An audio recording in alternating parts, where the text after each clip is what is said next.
Chapter 205.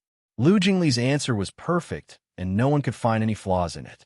The reporters finally shifted their attention to Ning Shi when they could not get anything out of Lu Jingli. Even though Ning Shi was the star of the show, Golden Era had always protected her well, and there was almost no need for her to show up. Ning Shi, as far as I know, you have a good relationship with Ning Xue. What's her motive for doing this? Is there a conflict between the two of you? I think you're asking the wrong person. Reporter. The staff of the apartment you lived in said that you couldn't stand it anymore a few months ago. Do you have any explanation for this? No. It's my freedom to live wherever I want. Reporter. Then where did you live during this time? Can you tell us? At a friend's place. Does Jiang Mai know about you joining Golden Era? I heard that you have a good relationship with the crew. Did he play the matchmaker this time? Ning Shi, I know. Not bad. No. This Ning Shi was just too cunning. It was impossible to get any gossip out of her. The reporter had no choice but to give up on the sensitive question, how do you feel about joining Golden Era? It was a blessing in disguise. I want to work hard and help my boss earn more money. I want to prove that he did not choose the wrong person. Ning Shi replied. The reporter automatically brought the boss to Lu Jingli. Only Lu Jingli knew that she was talking about his brother. TSK. His brother must be overjoyed. Okay, that's all for today's press conference. If you have any questions, you can arrange for an interview in private. Miss Lin Jiji will be in charge of everything related to Ning Shi from now on. Liang Feixing stood up and ended the press conference. All the reporters were longing for more. Starlight's press conference had lasted for 3 hours yesterday, denouncing Ning Shi in all sorts of ways. But Golden Era's press conference only lasted for half an hour. Who was superior and who was inferior could be seen at a glance. Just when the reporters were about to leave, Lu Jingli suddenly spoke up. Hold on. What's wrong? What's going on? The reporters stopped in their tracks and turned around excitedly. Lu Jingli had his usual good-natured smile on his face as he kindly reminded them. Have you forgotten something? And what did I forget? The reporters looked at each other in bewilderment. Lu Jingli was still smiling, but there was not a trace of warmth in his eyes. Ning Shi has been scolded by everyone for so many days for nothing. She has been accused of countless groundless crimes, and you don't have anything to say? This doesn't seem right, does it? The reporters were embarrassed when they heard that. They scrambled to apologize to Ning Shi. At the same time, they hated Ning Xue. Ning Shi raised her eyebrows in surprise, thinking that this funny little coy was quite good at bluffing when it was serious. However, as soon as he returned to the backstage, Lu Jingli immediately returned to his original form and excitedly hopped over. Little Cece, dear little Cece, I'm free this afternoon. Let's have dinner at home. I'll buy the groceries, wash the vegetables, and do the dishes. You're in charge of cooking. Ning Shi completely retracted her previous thoughts. She just wanted to send this idiot to heaven with a kick. Did he not know how easily his words could cause misunderstandings? Chapter 206. Liang Feixing was so shocked that he didn't even realize that the cup was already full. The water had already spilled all over the floor. He finally understood. No wonder Big Boss personally asked about Ning Shi in the middle of the night. It turned out that Ning Shi and Lu Jingli had this kind of relationship. Ning Shi had beaten Lu Jingli 100 times in her heart. She forced a smile and said, Second young master, I can't do it tonight. I have an appointment with a friend. Maybe another day. Then he said to Liang Feixing, Lin Jiji, and Chun Jing with a natural expression, Director Liang, Sister Lin, Lawyer Chun, if you guys are free, remember to come together. Previously, when I said that I was good at cooking, Second young master kept asking me to cook a meal to repay him. I can't let him be the only one benefiting. Thank you so much for today. Thank you. After saying that, he bowed deeply. Ning Shi's simple words resolved all the ambiguity just now. Lin Jiji nodded with appreciation. This girl's ability to deal with sudden crises was not bad, and her performance at the press conference today was also very good. She was indeed a good seedling. As for her relationship with Lu Jingli, it seemed like it was easy to misunderstand.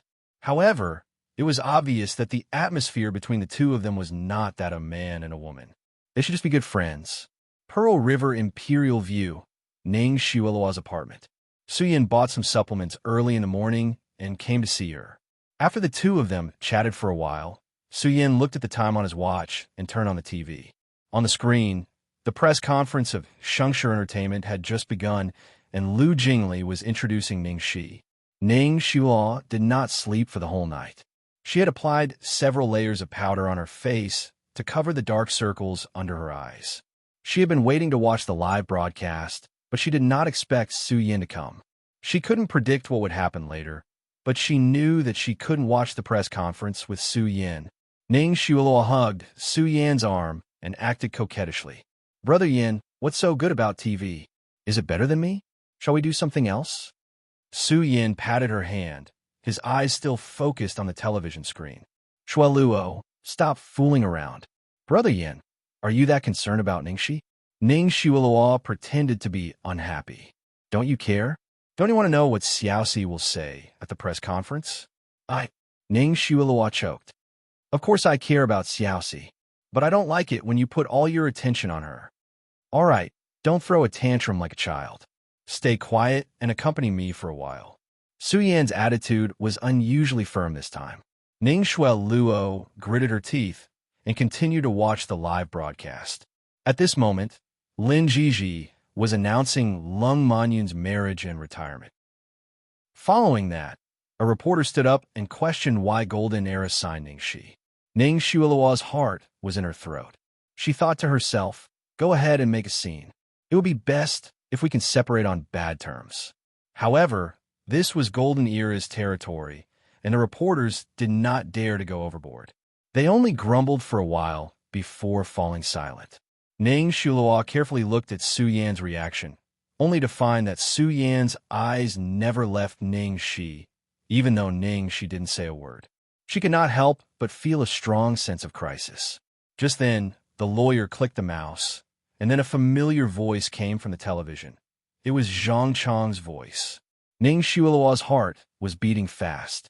She kept comforting herself that even if she got Zhang Chang's confession, she could only use it to clear her name. No one would know that she did it. However, what happened next smashed all her hopes into smithereens. Chapter 207. The remote control in Ning Xiaoluo's hand fell to the ground. Her face was pale and contorted. The worst result she had expected was to clear Ning Shi's name, but she had never expected that the other party had such important evidence and completely exposed all her secrets. Could it be that the person who sent the anonymous email was trying to do both? First, she extorted 8 million from her, and then she sold the evidence to Golden Era? On the TV, the reporter was asking Ning Shi, "As far as I know, you're very close to Ning Xiaoluo. What is her motive?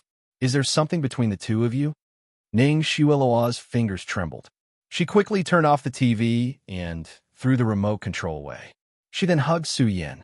"Brother Yin, let me explain." When she hugged Suyin, she realized that he was trembling all over. His fists were clenched so tightly that they made cracking sounds. His usually gentle and calm face had turned into a ghastly expression. She had never seen him in such a terrifying state. Ning Xiaoluo was overwhelmed with fear.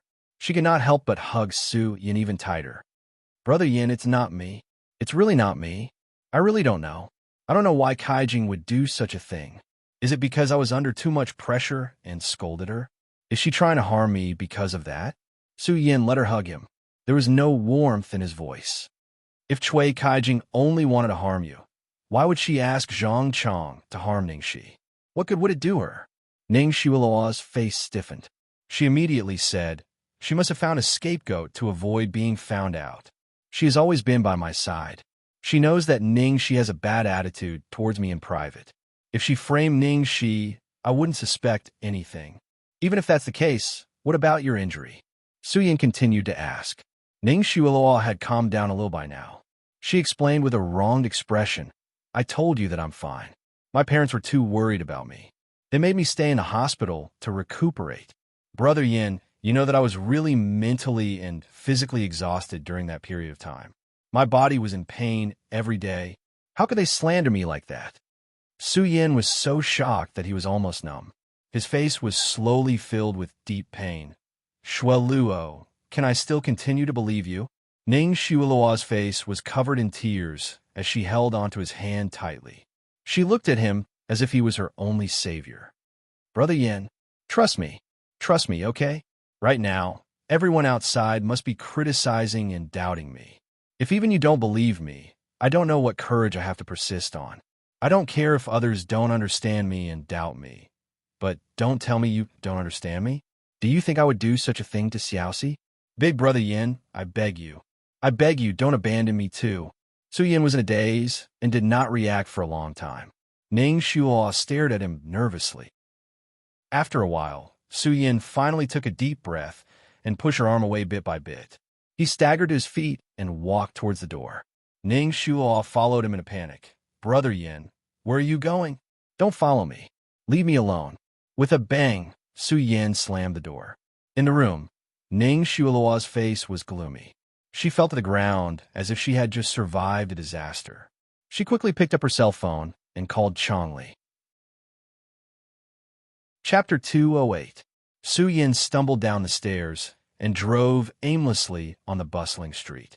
His mind was filled with the scene of that day, when Ning Shi helped Shueluo to cover her wound and called for help, but was rudely pushed away by him. In the hospital, she faced the accusations of Uncle Ning and Auntie Ning. Her eyes were filled with sadness, but she stubbornly refused to lower her head. It was filled with the hurtful words and accusations that he had sent to her. After the matter had happened, he did not even consider for a second before standing beside Shueluo. He did not even think of listening to her explanation. He kept saying that even if they broke up, he would take care of and protect her like his own sister. But he had always been doing things that hurt her. Shueluo had him, parents who loved her dearly, a company, fans, but what about her? She was being criticized by the whole world. She had to bear everyone's abuse and endure all the grievances of being wronged. In the end, the ones who stood up for her were not the hypocritical people who claimed to care for her, but strangers who did not know her at all through the car window. He saw on the big LED screen outside the shopping building. Ning Shi answered the reporter word by word with a serious expression. I want to work hard, help my boss make more money, repay his kindness, and prove that he didn't choose the wrong person. He knew that this was not an official answer, but her heartfelt words. She had always been like this. As long as someone treated her well, she would treat them wholeheartedly. He always thought that she had changed, but he was the one who had changed. His mind was frantically replaying the scene of her walking out of the hospital gate alone from the window of the ward that day. Thinking of that frail and helpless figure, his heart felt like it was being cut by a knife at night, Vivi Bar. This bar was not big, and its location was very remote. However, it was very stylish. It was opened by a senior in the entertainment industry and was very private. It was a place where people in the industry would go to relax and gather. When Ning Shi arrived at the private room, Jiangma was already there. He was sitting on the sofa with his legs crossed. There were several empty wine bottles on the coffee table. Ning Shi took off her mask and sunglasses. Hey, you're drinking without waiting for me? Jiangma snorted disdainfully. Aren't you going to quit drinking? Even if I wait for you, I'm the one drinking it myself. Ning, she shrugged. Well, forget what I said. Just keep drinking. Did you give me any juice? Or to my ass. There's no juice in the bar. Jiangmai glared at her.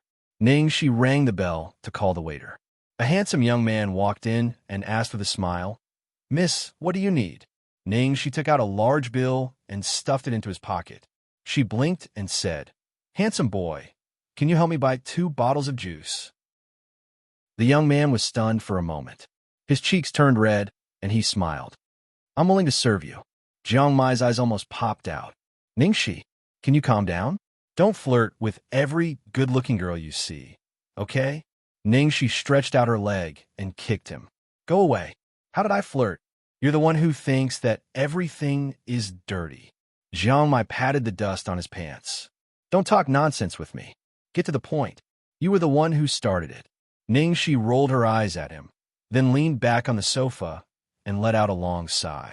She could no longer suppress the tiredness she had been hiding for a day, and it all poured out from between her eyebrows. Chapter 209.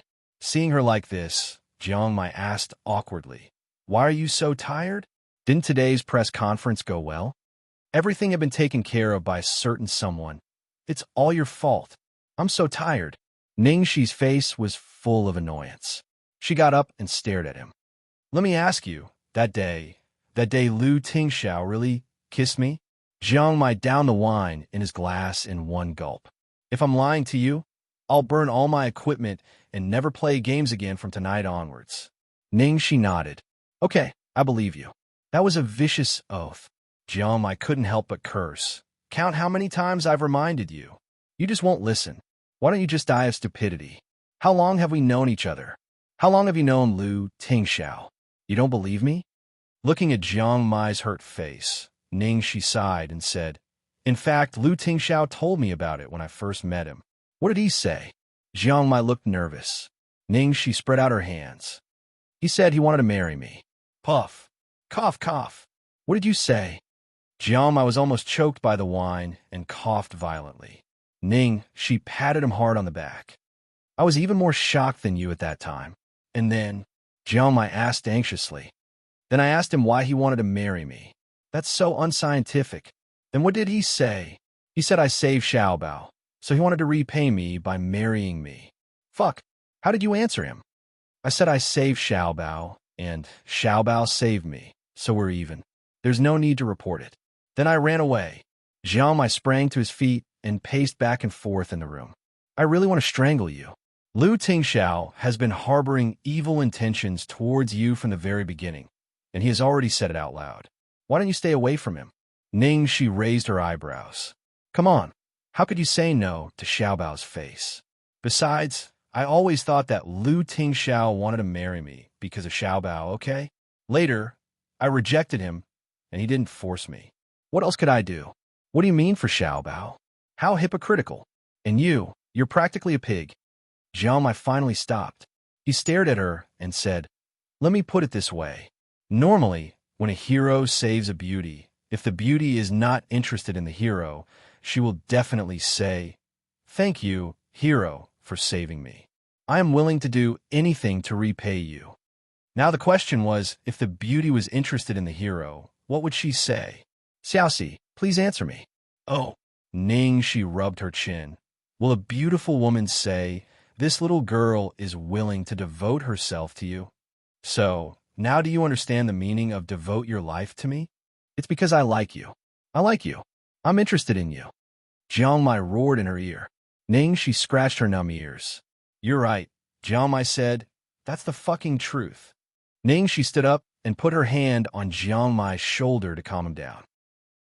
Then she said slowly, "Okay, since you asked me, let me ask you a question." Xianxia looked at her warily. "What do you want to ask?" "Let me ask you.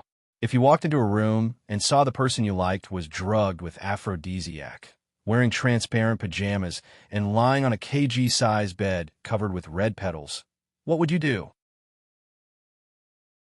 Chapter 210. Xianxia was stunned for 3 seconds.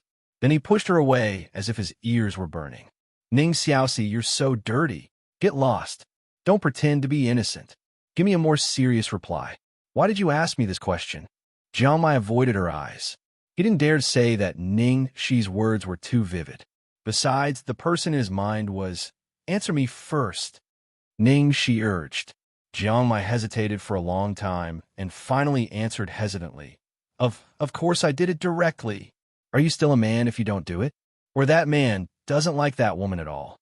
Hearing the expected answer, she looked at him with a faint smile. "Why are you looking at me like that? Am I wrong?" Xiaoxi's hair stood on end under her gaze. "You're right. Now you can tell me why you asked me this question, right?" She rested her chin on her hand and said absent-mindedly, "Do you know what Lu Tingxiao did when he encountered such a situation?" Xiaoxi's face changed instantly. "Lu Tingxiao encountered such a situation?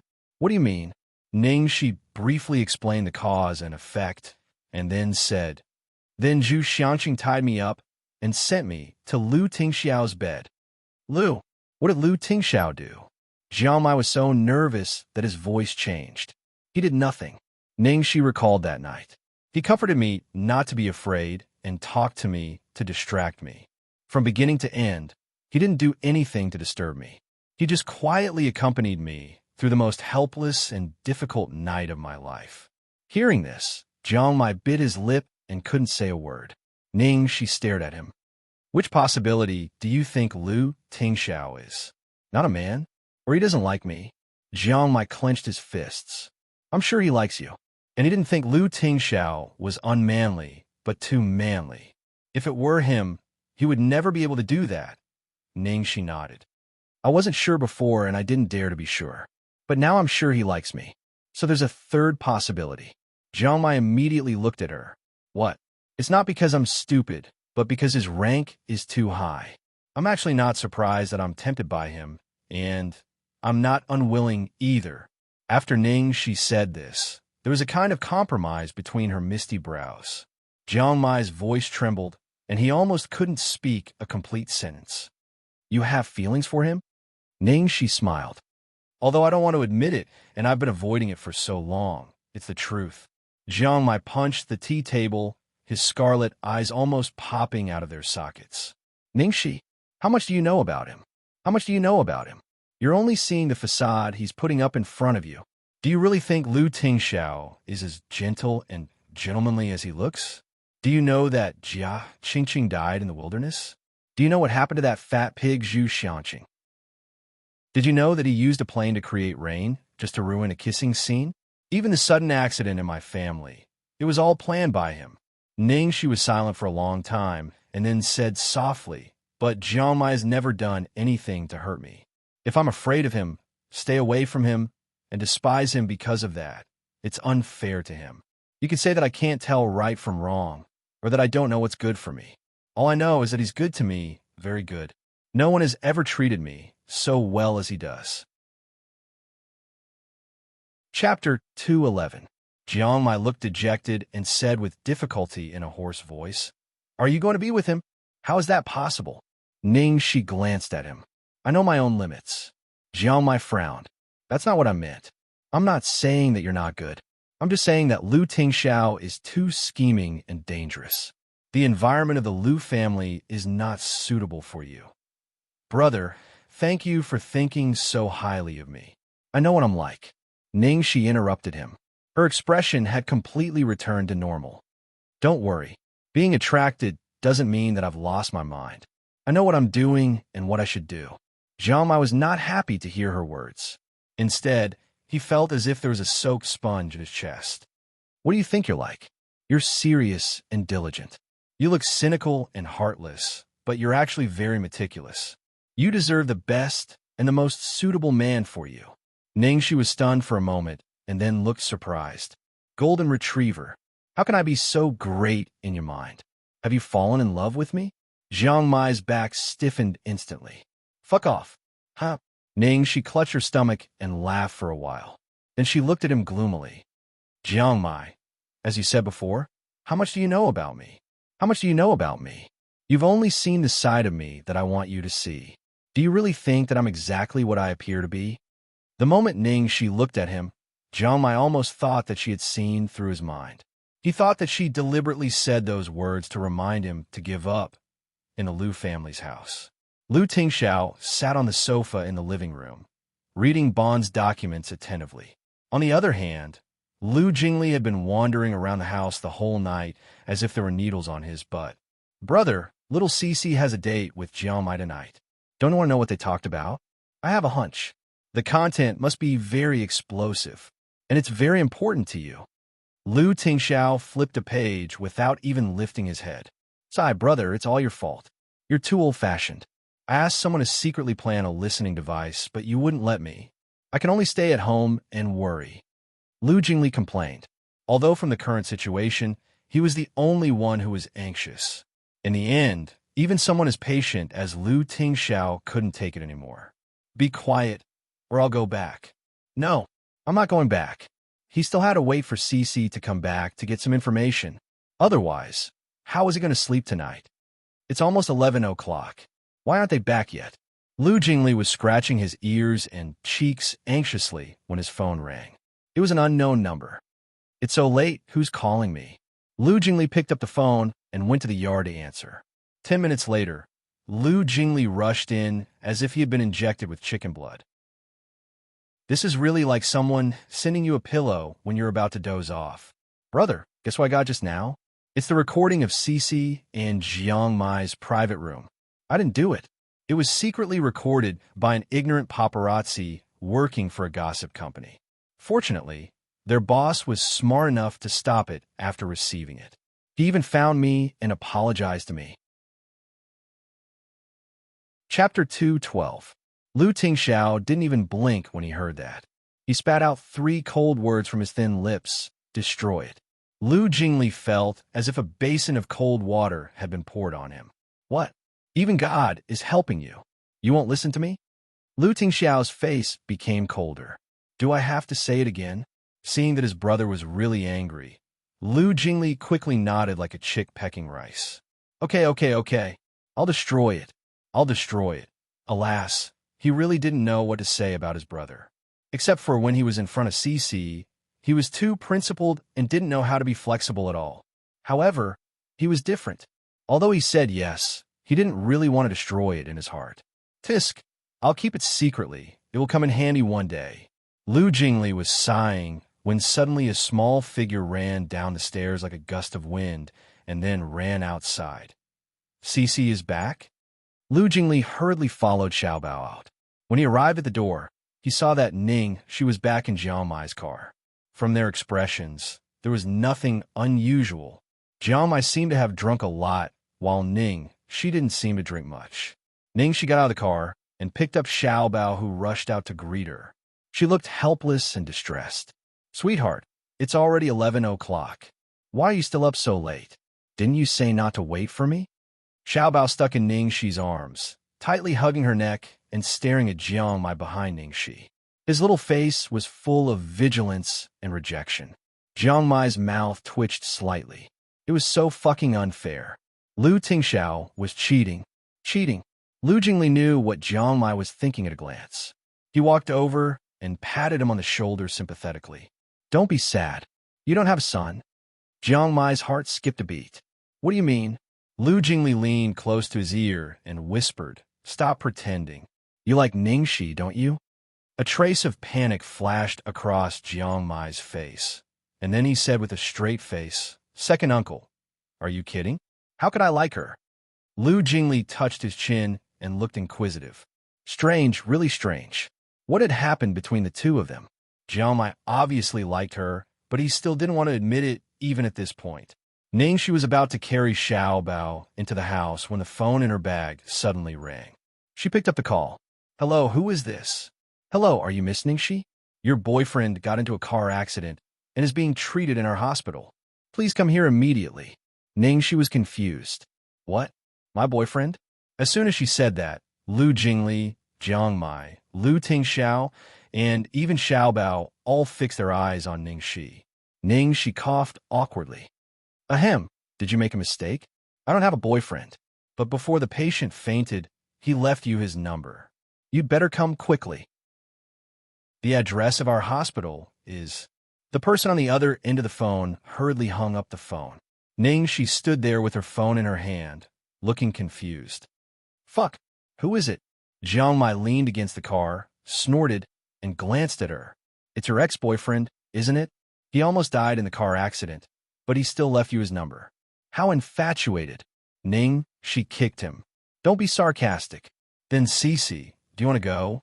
Lu Jingli's eyes lit up. Although it was a question, his face said go, go, go. Chapter 2:13. She pinched her eyebrows. "It's a matter of life and death. Let's go. What if it's someone I know? But what about Xiaobao?" Before she could finish her words, Xiaobao had hugged her tightly and buried his face in her neck. He looked as if he didn't want to be separated from her again. Because Xiaobao wouldn't let her go, she had to take him with her. Since Xiaobao wanted to go with them, Lu Tingxiao had to go with him. As for Lu Jingli, he insisted on volunteering to drive for them. Seeing that the Lu family was so shameless, Jiang Mai decisively squeezed into the car without hesitation. In the end, all of them followed him to his death. Ning, she was speechless. When they arrived at the hospital, they saw several ambulances parked at the entrance, and the medical staff were busy going back and forth. The stretchers were full of patients with bleeding heads. It seemed that there had been a serious traffic accident. Ning, she covered Xiaobao's eyes to stop him from seeing the bloody things and coaxed him softly. "Baby, it's a mess in the hospital. Can you wait for me in the car?" Xiaobao held her waist and lowered his head pitifully. He was so sleepy that he was about to doze off, but he still refused to sleep. Ning, she leaned over and kissed his little face. "Xiaobao, listen to me. I'll be back soon." After being kissed, Xiaobao regained some of his vigor and nodded. "Then I'll go with you." Ning, she said to them. Lu Tingxiao said, "I'll go with you." Jiang Mai said, "I want to go too." The two of them said almost at the same time. Ning, "It's not safe for you to go alone." Lu Tingxiao frowned.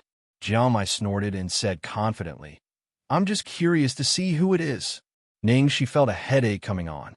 She looked at Lu Tingxiao, then at Jiang Mai, and finally at Lu Jingli. Lu Jingli blinked innocently. Why was sister-in-law looking at him?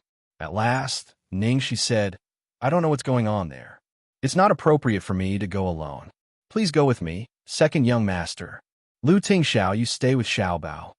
A dark light flashed across Lu Tingxiao's eyes. "All right. As for you, Jiang Mai, stop it. Don't you know how much trouble you can cause with your face? Running to the hospital in the middle of the night. Are you trying to make a big scoop?" Jiang Mai's face was filled with anger. Why did she have to be so fierce to me and speak so softly to Lu Tingxiao? What the hell?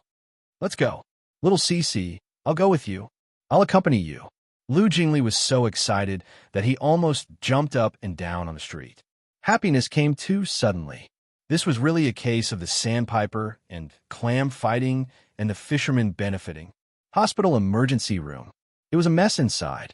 Ning, she searched left and right for a long time before she finally found the doctor who had called her. "Hello, I'm Ningxi. Where's my friend you mentioned before?" "You're Ningxi. He just had an operation. He's in Ward 307 on the 12th floor. Go and recognize him. He has nothing to prove his identity." "All right, thank you." So Ningxi and Lu Jingli rushed upstairs. The elevator was too crowded, so they had to take the stairs. It was a total of 12 floors. Ning, she was exhausted, but Lu Jingli acted as if nothing had happened and was still in high spirits. She finally understood why Lu Jingli could run Xianxia Entertainment so well. This guy's enthusiasm for gossip was unparalleled. Chapter 214. Finally, they arrived at Ward 307. Ning, she bent over and panted. She was about to push the door open, but Lu Jingli couldn't wait to open the door in front of her. A second later, before Ning she could see who was inside, Lu Jingli's face suddenly darkened. He closed the door, then held her shoulders with both hands and pushed her out. "Little Cici, let's go. What's going on? I've been looking forward to it for so long, but it turns out to be this guy. Just let him die." "Who the hell is it? Why are you reacting like this? Anyway, you won't regret it." "Suyin?" Ning, she raised her eyebrows and asked. Lu Jingli pulled a long face. "That's him. Can you go now?" "I can't let him go." Ning, she pushed Lu Jingli's hand away, turned around, and paced toward the ward. Lu Jingli stamped his feet anxiously. "Cici, why do you care about him? Do you still have feelings for him?" Ning, she ignored him and went straight into the ward. She saw Su Yin in the ward. His head was wrapped in gauze, and there was an intravenous drip in his hand. He was lying quietly on the bed. Ning, she gently sat down on the edge of the bed and reached out to brush his messy hair. She looked gentle and said in an even gentler tone, "Brother Yin, Lu Jingli." What the hell did he see? What did he hear? Could it be that Ning, she still has feelings for this scum? Fortunately, his brother didn't come up, or he would go crazy if he knew.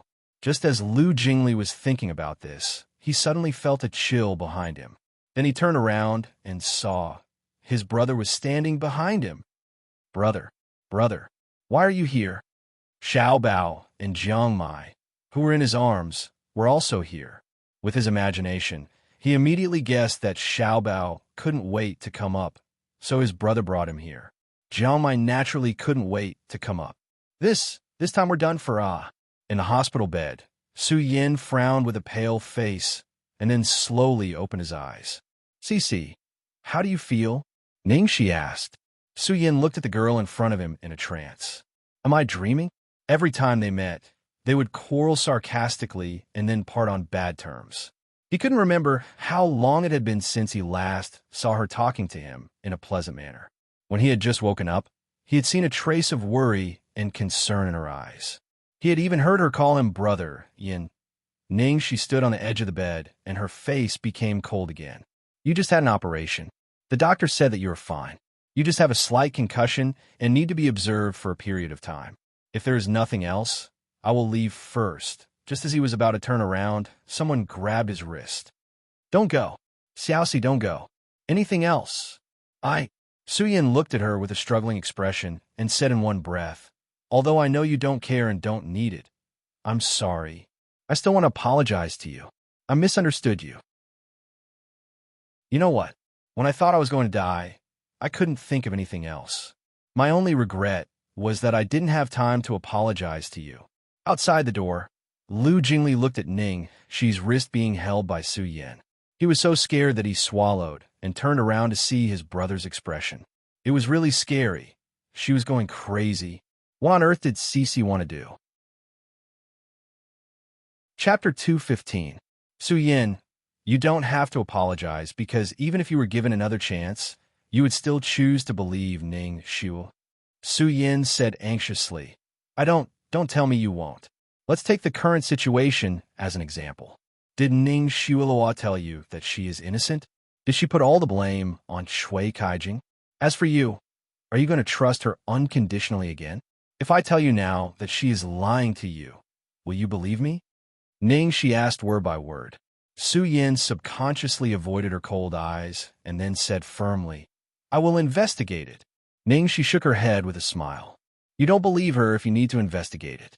When you believed her, you didn't even listen to me. Xiaoxi, brother Yin, Xiaoxi. Su Yin suddenly raised his head. This time, he heard it clearly.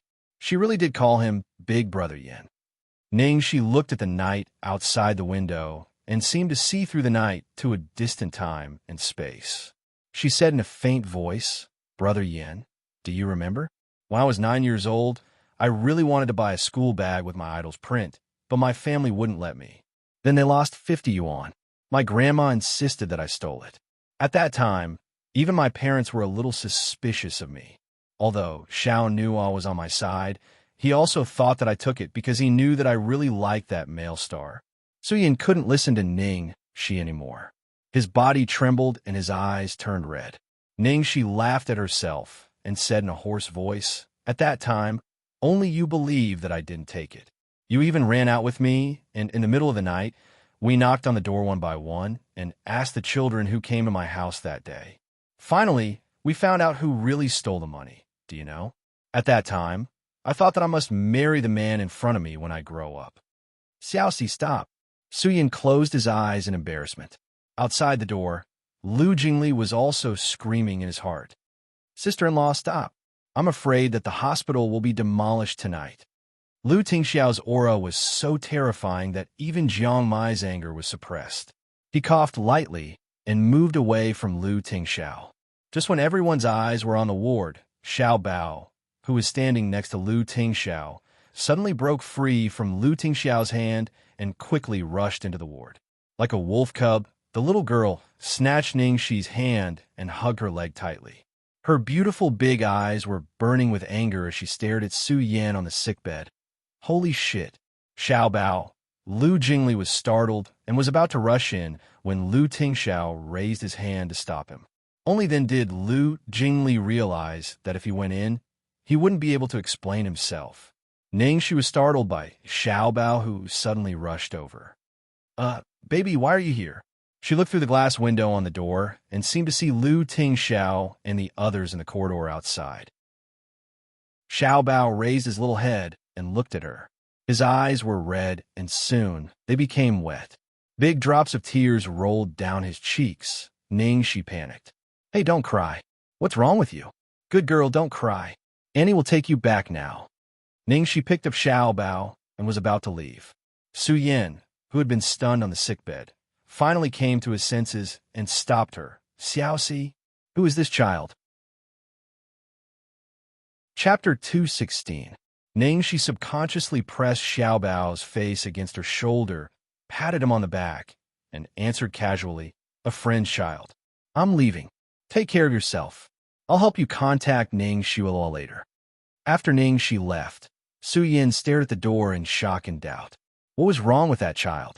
For a moment, he felt that the child's appearance was somewhat similar to that of Ningxi's. He even recalled the dead baby 5 years ago. If that child hadn't died, he would have been about this age. Damn it, just what nonsense was he thinking about? He was crazy. That child died 5 years ago. Yes, dead. He must have died. It was impossible for him to have survived in that situation. Looking at Ningxi, who came out in less than 5 seconds, Lu Jingli couldn't help snapping his fingers. Xiaobao, well done. Ningxi saw Lu Tingxiao's expression and immediately knew that he was going to scold Xiaobao, so she hurriedly protected him before he said anything. Don't blame Xiaobao. He's just a child. What does he know? Besides, he didn't disturb me. Lu Tingxiao looked helpless. You spoil him too much. Although he was scolding her, there was no trace of anger on his face. Jiang Mai, who was at the side, could only watch helplessly as Lu Tingxiao immediately put on a tender and affectionate expression as soon as Ningxi came out. Lu Tingxiao's expression changed faster than flipping a book. Jiang Mai was shocked beyond words. Hypocrite, too hypocritical. Who told you to always be so mean to Xiaobao? I'm helping you. Ningxi touched Xiaobao's head, and a trace of sadness flashed across her eyes. If she didn't treat Xiaobao well now, there would be no more chances in the future. After leaving the hospital, Ningxi hugged Xiaobao in her arms and coaxed him for a while. The little fellow soon fell asleep. Lu Jingli finally couldn't hold it in for a long time. He glanced at Ningxi in the back seat through the rearview mirror and hurriedly asked, Little Cici, you're using Brother Yin and emotional memories to kill me. What are you playing at? Are you trying to rekindle your relationship with that scumbag? Jiang Mai, who was sitting in the passenger seat, sneered. Rekindle my ass. I was almost fooled by her just now. She was playing the innocent girl again. Not only that, but he also fucking used a honey trap. Ningxi held her chin and raised her eyebrows in surprise. Golden Retriever, you've grown up. You even noticed this. Lu Tingxiao, who was sitting beside Ningxi, looked cold. Just now, he could tell at a glance that Ningxi's attitude towards Su Yin was not sincere. What really made him angry was honey trap. She actually used it on someone other than him. By the way, I have to call Ningxi Aloha. Ningxi was still holding Xiaobao in her arms. She moved carefully and took out her phone. Let me carry him. Lu Tingxiao helped carry Xiaobao over. After the number was dialed, Ning Shuo's sharp voice came from the other end of the phone. Ningxi? Hell, why are you calling me? Flaunting their prowess? Bitch, are you happy now that you've seen me lose my reputation? Let me tell you, you're getting ahead of yourself. Do you think Brother Yin and Mom and Dad will believe your nonsense? But you're just a country bumpkin. Do you really think you're going to? When Ning Shuo was almost done, Ningxi said quietly, Miss Ning, let me remind you that I'm on speaker now, and Su Yin is right next to me. Chapter 217. Ning Shuo was speechless. There was a long silence on the other end of the line, and then she suddenly hung up. It was obvious what Ning Shuo's expression would be when she heard this, and how she would hang up the phone in a panic. Pfft, little Cici, you're so bad. That woman must have been scared out of her wits by you. Lu Jingli's face was full of admiration. You call this bad? You're really inexperienced. I'll show you that I can be even worse today. Ningxi smiled and tapped on her phone a few times. The next second, the conversation between her and Ning Shuo came through the phone. Yes, she had recorded it.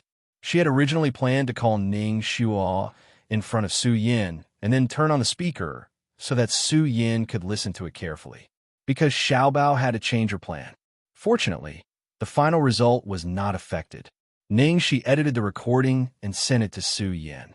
She sighed regretfully and said, "It's a pity that this trick can only be used once. Ning Shuo will definitely be wary of me if she talks to me again. However, it's enough to use it once." She had expected that Ning Shuo would refuse to admit it. Today, she would completely plant a seed of doubt in Su Yan's heart. When that time came, she just had to wait for the dog to bite the dog. Lu Jingli shivered and said tremblingly, "Little Cece, if I offend you in any way in the future, just tell me directly. I'll let you beat me up to vent your anger, but please don't do this to me. I'm so scared." Ningxi chuckled and said simply, "Don't worry.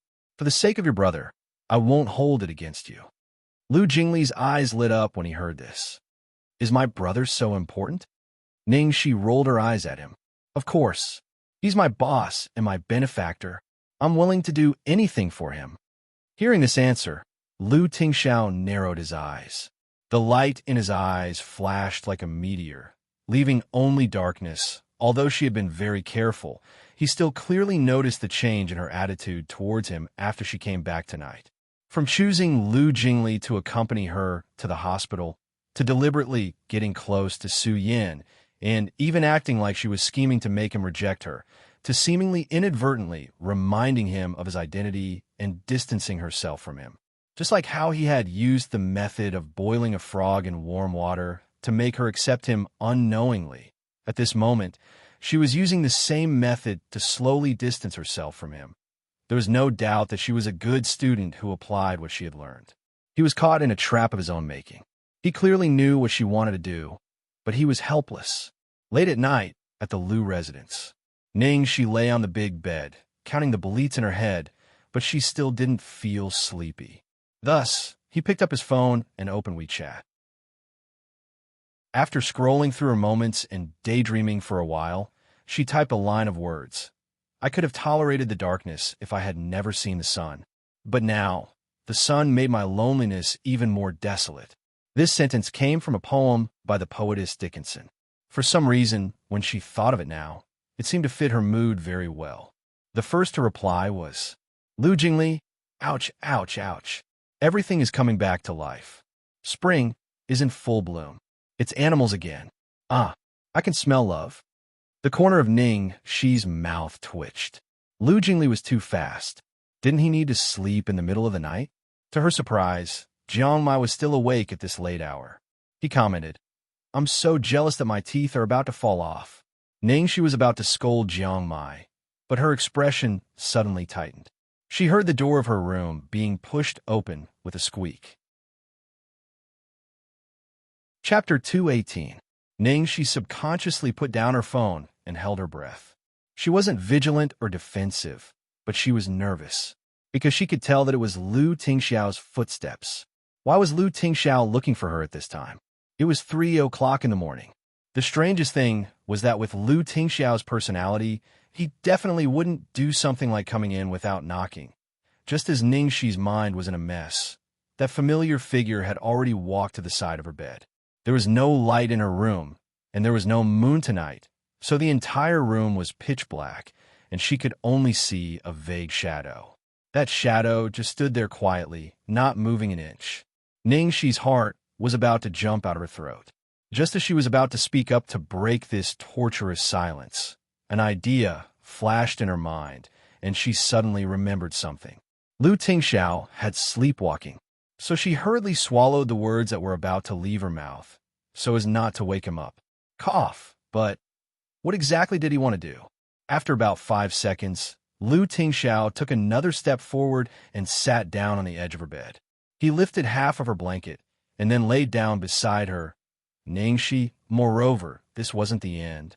The moment Lu Tingxiao laid down, his long arms reached out and pulled her into his arms. He hugged her tightly, as if hugging a pillow. Ningxi's cheek was forced to stick tightly to Lu Tingxiao's warm chest. Above her head was his steady breathing, her waist was his scorching palm, and her entire nose was filled with his cool scent mixed with a touch of cologne. Oh my God, this was simply crazy. She had already roared to the sky and ran 800 miles in her heart. But in reality, she could only endure until she almost suffered internal injuries. Thinking back to the time when Lu Tingxiao sleepwalked for the first time, she thought it must be because of what you think about during the day, you dream about at night. The next day, she even reminded Lu Tingxiao that he needed to find a woman. Now, she finally understood.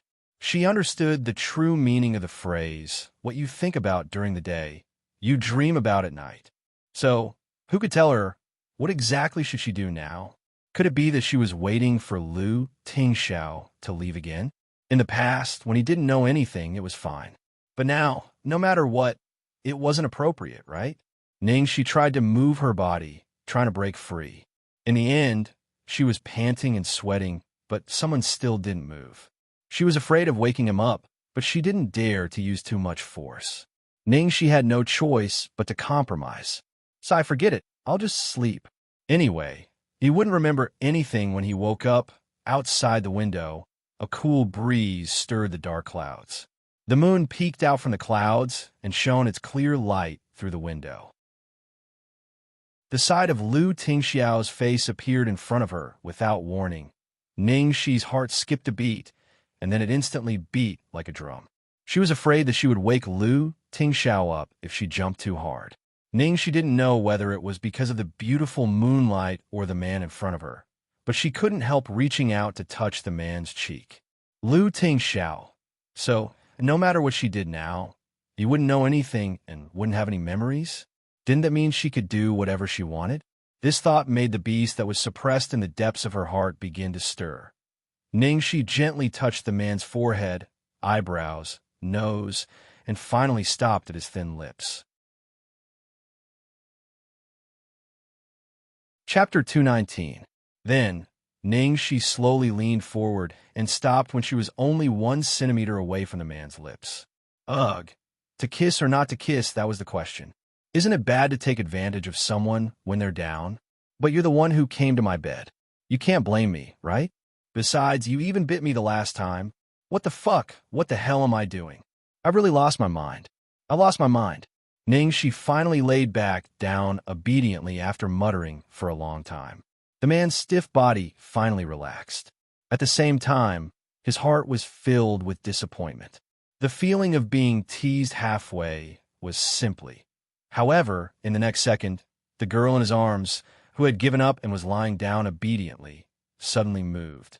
Then, 2 warm and soft lips pressed against his lips. Catching him off guard, the slippery tip of her tongue licked his lips, and her teeth tried to take a few bites. She even boldly tried to pry open his switch.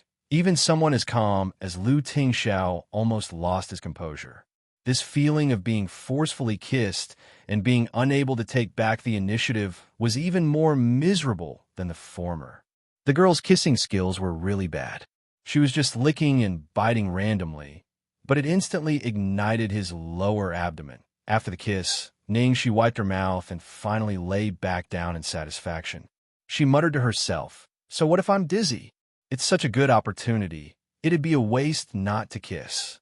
At least I won't have any regrets in this life." Lu Tingxiao did not know whether to be angry or amused when he heard this. A kiss, and you'll have no regrets in this life? My dear, your goal in life is too low. What I want to give you, and more. After kissing Lu Tingxiao, Ningxi could not fall asleep even more. She reached for her handheld and browsed through the entertainment news for a while. Just as she expected, Ningxi immediately released a statement and pushed all the blame to her assistant, Shui Kaijing, and placed herself as the victim. However, Golden Era was no pushover. Liang Feixing was especially good at controlling the flow of public opinion. Under Liang Feixing's public relations, Ningxi's statement did not have much of an effect. Most people thought that Ningxi was deliberately shirking responsibility. She was just a small assistant. It was unreasonable for her to take revenge on you just because you scolded her. Some people thought that Ningxi wanted to avenge Jia Qingqing because she was close to her, while others thought that Ningxi was jealous of Ningxi, who was prettier than her. Some even guessed that Su Yin liked Ningxi. So Ningxi was so eager to get rid of Ningxi. In short, the gentle and generous image that Ningxi had created on a daily basis had suffered a serious blow this time. Other than that, the fans were most concerned about the filming of Under the Heavens in the future. This was also what Xianxia was most concerned about. The company was already handling it, but there was no definite answer yet. I'll give Lin Zhizhi a call tomorrow.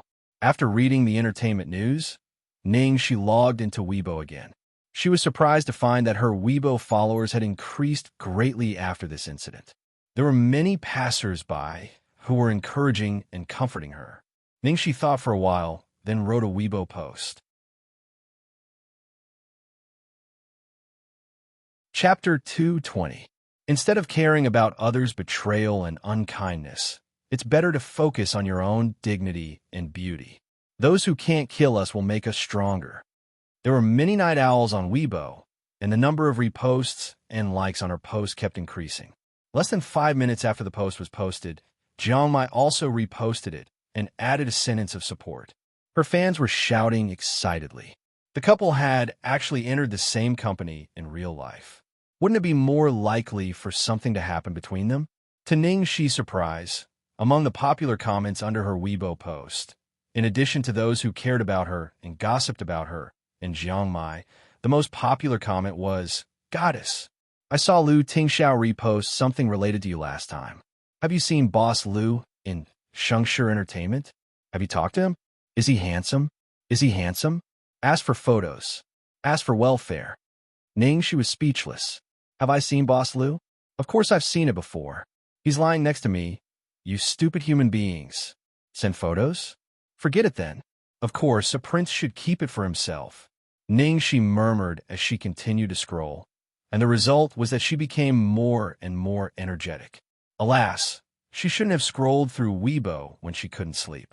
What she needed now was an advanced mathematics book. While she was worrying, she suddenly received a call. The caller ID showed that it was Xianxia. Fortunately, she had turned on silent mode just now. Xianxia answered the phone in a low voice. "Hello, what's up? I was going to ask you that. Why are you not sleeping at night?" Xianxia rolled her eyes. "I'll say the same thing to you. Why are you speaking in such a low voice?" Xianxia asked suspiciously. "It's so late. Do you want me to yell at you?" "No," Xianxia said confidently, as if he were Sherlock Holmes. "There's someone next to you." Xianxia cursed in her heart, and then said confidently, "I'm sleeping with little Bun." "What's wrong with that? Do you have to be so surprised?" "Really?" Xianxia suddenly felt the hand on her waist tighten, and she was almost dazed. She answered hurriedly, "What else? Could it be Lu Tingxiao lying next to me? Are you suffering from paranoia?" Xianxia curled his lips and felt that he had thought too much. "I'm just asking. By the way," Xianxia suddenly remembered something. She frowned and asked, "How's the matter at home?" Xianxia was silent for a while and then replied, "It's almost settled. Just after I met you last night, the business partner who refused to budge suddenly relented. What a coincidence." In other words, it was obvious that Lu Tingxiao had guessed something. "That's good." Xianxia breathed a sigh of relief. "Are you free tomorrow?" Xianxia snorted. "What? I'm very busy." "Oh, then forget it." She was about to hang up the phone. "Wait a minute, but I'll need it tomorrow. What can I do for you?" Xianxia asked hurriedly.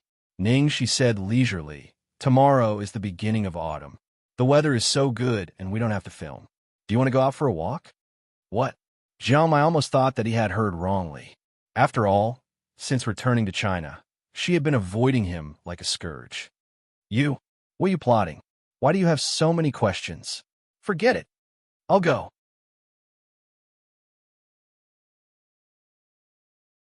Chapter 221. Late at night, as the girl breathed deeply, the man finally opened his eyes slowly. His deep eyes were cold and calm. Under the moonlight, he looked at the girl's sleeping face and kissed her lips gently. From the first time he saw her, he had wanted to lock her up at home, lock her in bed, and not let anyone look at her. Only he could look at her, and only she could look at him. Even he was surprised at how he had been able to endure until now. After the light kiss, the man pried open the girl's teeth and entwined his tongue with hers until the girl frowned and almost woke up because she couldn't breathe. After a while, he finally left. He touched the girl's cheek and sighed inaudibly. "Xianxia, don't test my endurance anymore. I can't guarantee how long I can endure, and I can't guarantee what I will do. The next morning, Ningxi didn't know when she fell asleep last night. Anyway, when she woke up, Lu Tingxiao was not in bed. Because he slept late, it was almost 9 o'clock when he woke up. There were a lot of missed calls from Jiangmai on her phone. He was scolding her on WeChat for standing him up again. Ningxi scratched her head and replied to Jiangmai's message, asking him to come over. Then she washed up and went downstairs. Lu Tingxiao went to work, and Xiaobao didn't disturb her sleep. He was sitting on the sofa and reading. "Baby, come here." Ningxi waved at Xiaobao. Xiaobao immediately put down the book and ran over. Ningxi picked up the little boy. "How about I take you out to play today?" Xiaobao was pleasantly surprised and nodded hard. Just then, a car horn sounded at the gate. Ningxi took Xiaobao out. Jiangmai was stunned when he saw Ningxi. She was wearing a ponytail, overalls, a white t-shirt with cartoon prints on it, and a shoulder bag. She looked like a student. "Let's go." Ningxi was about to get into the car with Xiaobao. Jiangmai stared at Xiaobao next to her. "Don't tell me you're taking him on a date?" She rolled her eyes at him. "Who's going on a date with you?" "I'm taking Xiaobao out for a picnic." Jiangmai stared at her. "Then why did you call me here?" "Of course I'm driving. I've thought about it. And you're the only one who's free today." The Lu group was negotiating a big deal again, and Lu Tingxiao and Lu Jingli were busy during this time. Jiangmai was speechless. "Are you leaving or not? If we don't leave now, the sun is going to set," Ningxi urged. Jiangmai got off the car. "Aren't you afraid that we'll be recognized? Can't I just disguise myself a little?" Jiangmai was a little startled and said uneasily, "Pretend what? A family of 3? In your dreams. I'm the elder sister. Xiaobao is the younger brother. As for you, what am I? Dad? Bah, you're the driver." "Jiangmai, remember to go to the supermarket first. We also need to buy barbecue grills, meat, and drinks." "Got it," Jiangmai replied with a gloomy face. This bastard, he only knew how to scam him. After shopping in the supermarket, Ningxi found a secluded riverside and hummed a song while teaching Xiaobao how to skewer meat. Jiangmai also sang while fishing. "It's a sunny day today, but you brought your brother here. When I see his face, my mood immediately turns gloomy, as if someone has poured salt on my wound." Ningxi put her hands on her hips. "Enough. Sing a happy song for me. The weather is so sunny today, and the scenery is so beautiful, so beautiful." Chapter 222. Jiangmai was listless. He didn't wake up until it was time to eat. At least Ningxi's cooking skills were excellent. They were both barbecuing, but her barbecue was too delicious. Xiaobao, who had always ignored everyone but Ningxi, probably saw that he was having a hard time, even personally handed him a skewer of mutton. Jiangmai was flattered, and he found that Ningxi was not exaggerating at all. This boy was so cute when he was well-behaved. No wonder Ningxi was so nice to him. Really, this was too unfair. It was like a genetic mutation. How could Lu Tingxiao have such a cute son? Jiangmai gnawed on the meat as he thought about it. Although he was going to be a coolie this time, no one knew about it. Lu Tingxiao showed off their affection in the WeChat moments every day. It was time for him to show it off. Jiangmai chuckled to himself. He hid aside and took a photo of Ningxi's back with his mobile phone. Then he proudly uploaded the photo to his WeChat moments. What the fuck? Autumn outing. With Lu Tingxiao's eyesight, he could definitely recognize who it was. Very soon, the group of scoundrels started to comment, frowny face, "Wow. The girl is so hot. I can tell she's beautiful just by looking at her back." "Jiangmai, you're so disloyal. Bring your sister here for us to see." Come on. Don't be stingy." "Why does she look so young? Is she an adult?" "Jiangmai, are you doing anything illegal?" After a while, Lu Jingli also appeared. "Wow, the barbecue looks delicious. And chicken wings and grilled fish. Little bastard. How could you not call your uncle to eat delicious food?" Lu Jingli's focus was really different from ordinary people.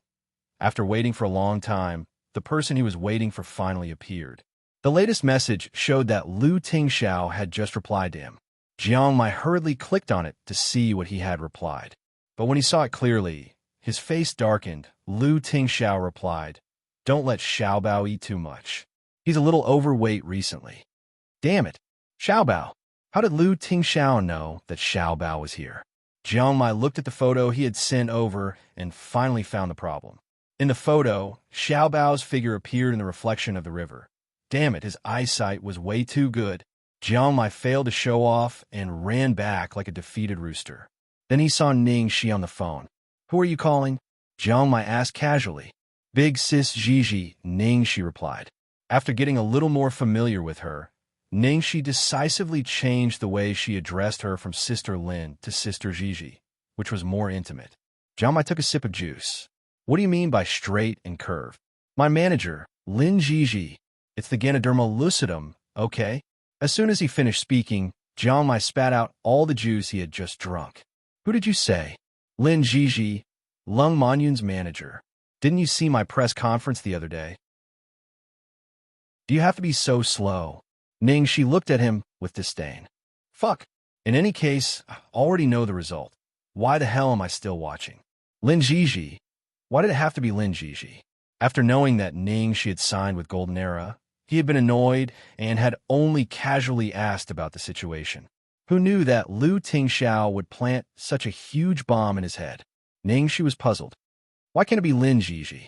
Why are you so agitated? Could be your ex-girlfriend?" Jiang Mai. Seeing Jiang Mai's strange silence, Ning Shi snapped her fingers. "Io, my little brain is so smart. Did I guess it correctly? Don't talk to me. I need some time alone." Chapter 223. Jiang Mai was defeated in this round. Strictly speaking, as soon as the bugle sounded, he found that he had stepped on a landmine and couldn't move forward anymore. The enemy was too cruel. Ning Shi sounded as if she couldn't accept it. "I really didn't expect that someone like Sister Gigi would be so blind." Jiang Mai stared at her. "What are you talking about? What do you mean by blind? You are the one who is blind. Even Su Yin fell in love with her." Ning Shi sighed. "Alas, it's all because we were young and couldn't see clearly. You." Jiang Mai was so angry that he didn't know what to say. At last, he said angrily, "Now you know how cunning Lu Tingxiao is? In order to guard against me, he even resorted to such shameless means." He was about to see Ning Shi's regretful expression, but he saw her holding her cheek and smiling like a love-struck fool. Mr. Boss is really wise and skillful. He plans ahead and wins the battle from 1,000 miles away. Jiang Mai's face was as dark as the bottom of a pot. "Ning Shi, you are really hopeless." Ning Shi suddenly leaned over and said maliciously, "Hey, what's going on between you and Sister Gigi? From your expression, it seems that it's not as simple as an ex-girlfriend." Jiang Mai couldn't be so afraid of an ex-girlfriend. "Mind your own business." Jiang Mai said grumpily and then asked hesitantly, "What did she say to you on the phone just now?" Ning Shi shrugged. "Nothing. She just told me that the screenwriter is revising the script and the shooting will start in about half a month. Brother Ming also told me that Meng Chang'e and Sun Huanqing will be more prominent after the revision. As for whether Ning Shuo and Zhao Xizhou will be replaced or not, I'm not sure. But since Lu Tingxiao is so protective of you, I guess he will." Jiang Mai said bitterly. Ning, she shook her head. "Wrong. If Lu Tingxiao really did it for my sake, he definitely won't change the actress. That's because defeating Ning Shueluo with my strength in the show and making her my foil is the best way for me to take revenge." As soon as she finished her words, a piece of entertainment news popped up on Ning Shi's cell phone. She had subscribed to some important entertainment news, and every time there was new news, it would pop up automatically. Ning Shi couldn't help but smile after reading it. She looked like a young girl in love. Jiang Mai was shocked by her expression and took a look at her suspiciously. The entertainment news then showed that Xianxia Entertainment had just made an announcement. Lu Group had replaced the funds that Ning's International Group and Starlight Entertainment had withdrawn from the project, and Xianxia Entertainment had taken over the project. Out of consideration for the filming schedule, none of the original characters would be changed. Looking at the tacit understanding between Ning Shi and Lu Tingxiao, Jiang Mai felt suffocated. I think you are completely in love with him and don't know it. You like Lu Tingxiao so much. Can you really resist being with him? Ning, she lay on the grass, picked up a green foxtail grass, and put it in her mouth. Who says we have to be together just because we like each other? Because there are so few people who like to be together. How many people could walk to the end? The state is already very good. The best result would be for them to return to being friends and confidants. Even if the worst result was for them to forget each other, there was nothing bad about it. Memories could forever remain in their most beautiful moments.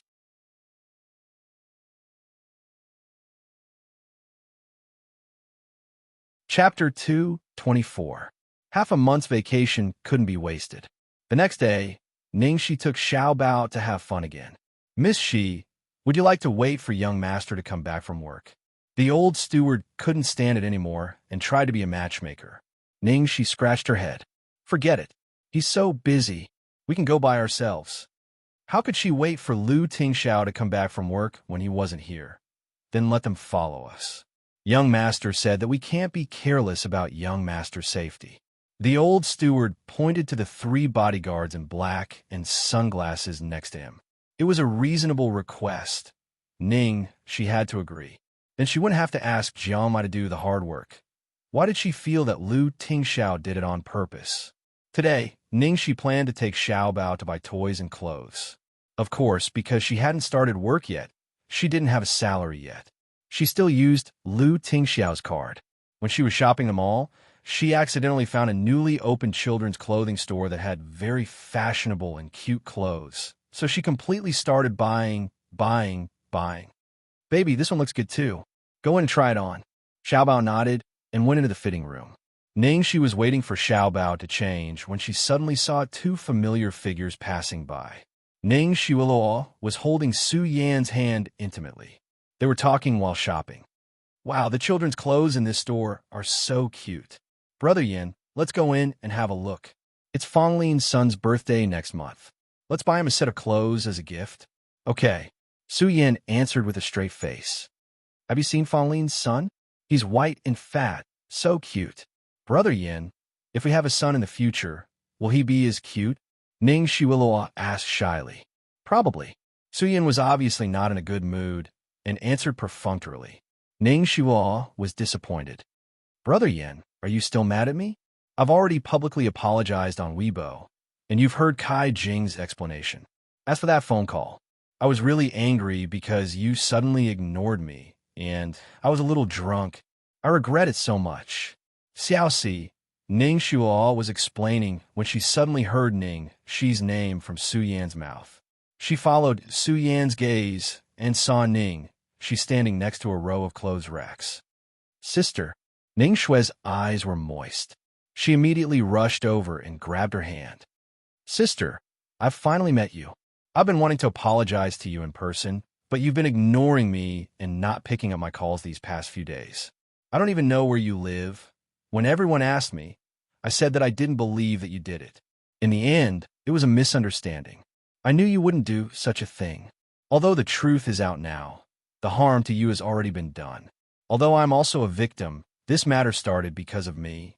You were implicated by me, so I'm sorry. I am really sorry. You can hit me or scold me, as long as you can calm down. Ning Xiaoluo's words were sincere and natural.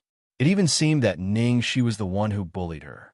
Ning Xi didn't make sarcastic remarks like before, but glanced helplessly and tiredly at Su Yan.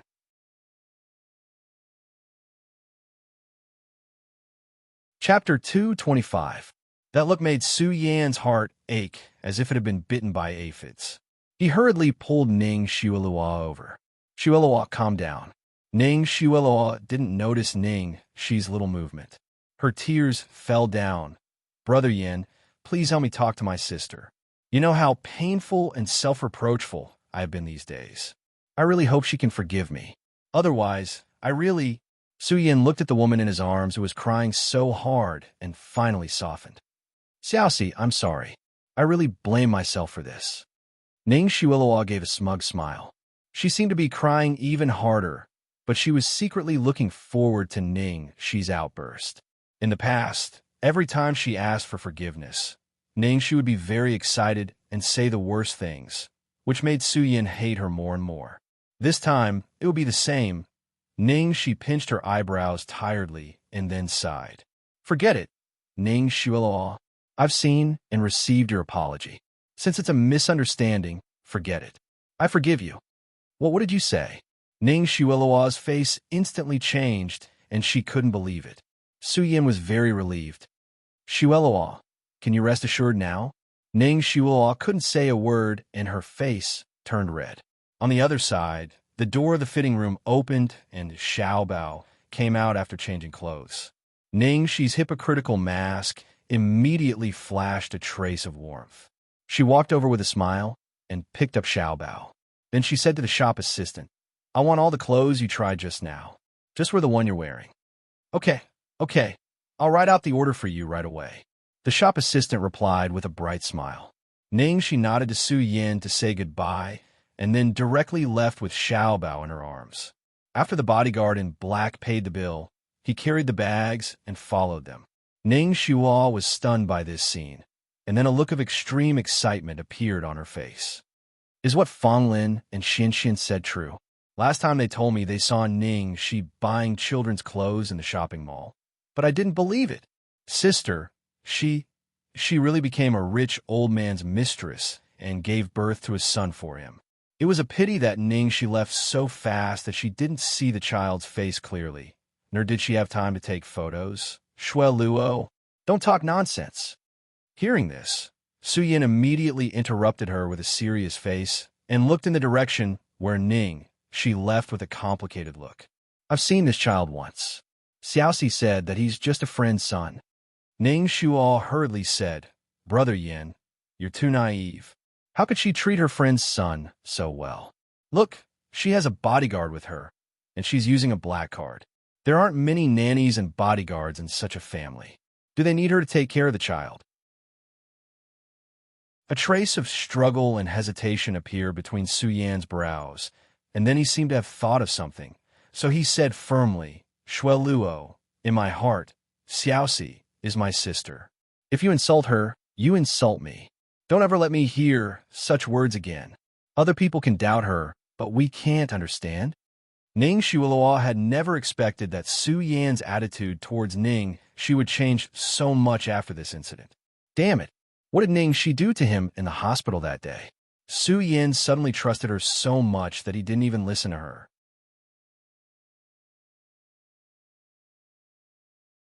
Chapter 226. I'm sorry, Brother Yin. I know I'm wrong. I won't do it again. Xiaolua gritted her teeth and said. It seemed that this incident had aroused the guilt in Su Yan's heart, so he no longer suspected Xi easily.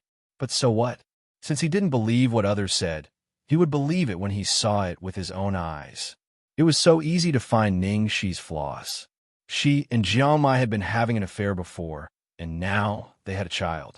It was getting more and more interesting. But she had to bear with it for the time being and wait for Su Yan's guilt to fade. Downstairs, Xi was about to go home with Xiaobao when she found the car waiting at the door was gone. Hey, where's our car? Xi looked confused. It couldn't have been stolen, right? But how could it be? There was a driver in the car. The bodyguard behind her answered, Miss, our car has been driven away. Our boss just called and said he would pick us up after work. What? Xi was confused and said hurriedly, Well, let's go by ourselves. What if he has to work overtime or is delayed by something? Before he could finish a sentence, a black Maybach stopped in front of him. The window of the back seat rolled down slowly, revealing an expressionless face. Done shopping? Xi nodded stiffly. She had been getting up late and going to bed early these days and tried to avoid contact with Lu Tingxiao. Although they lived under the same roof, she hadn't seen him for 2 whole days. Go home. Yes. Xi opened the door and carried Xiaobao into the car. Then she opened the door of the passenger seat and wanted to sit in the front. However, one of the bodyguards came over in fear and trepidation. Miss, the passenger seat is not safe. I'd better sit in the back. It's very spacious. Okay. Xi resigned again. After getting into the car, Ning, she sat as close as possible to the side of the car, even though there was a steam bun between them. Lu Tingxiao's attitude was the same as usual. He had a laptop on his lap and was typing quickly on the keyboard, concentrating on his work. Ning, she heaved a sigh of relief. As a result, 10 minutes later, Lu Tingxiao seemed to have finished his work. He put down the computer, put the sleepy Xiao Bao on his lap, put the computer on the other side of him, and naturally moved toward Ning Shi. The familiar cool breath suddenly invaded to a safe distance, and Ning Shi's hair stood on end. She subconsciously leaned against the door, and her face almost touched the window. Ning Shi. Lu Tingxiao's voice rang in her ears. What's wrong? Ning, she turned her head. Lu Tingxiao looked at her and said unhurriedly, "Are you avoiding me?" How? How could this be? Why should I hide from you?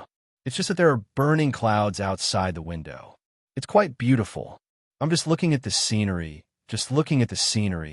Ningxi moved back with a whoosh. However, at this moment, the driver suddenly made a sharp turn, and Ningxi's body was forced to fall towards Lu Tingxiao. Lu Tingxiao frowned slightly. He reached out an arm to protect her shoulder and did not let go. "Sorry, boss." A car suddenly cut in. Chung Feng, the assistant who was driving, reported. Lu Tingxiao. "Okay, drive slowly. Go back and ask for a raise." Chung Feng. "Yes." Ning Shi, from the butler to the bodyguards to the assistants, why did she have the illusion that everyone was helping Lu Tingxiao?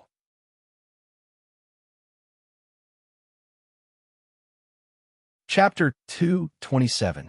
After returning home in the evening, Ningxi continued to use losing weight as an excuse. She didn't even have dinner and immediately went into the room. She was really thankful that her weight had soared with little Bun these days, which gave her such a good excuse. After a while, there was a knock on the door. Fortunately, it was not Lu Tingxiao's footsteps. Ningxi had just taken a bath and walked over to open the door while drying her hair. She saw Wan standing at the door, holding a tray of food in her hand. She was obviously stunned by Ningxi's appearance after taking a bath. The girl in front of her was so beautiful. Her skin was white and rosy after taking a bath, which was even more attractive. Even a woman like her couldn't help but be attracted to her. No wonder, young master.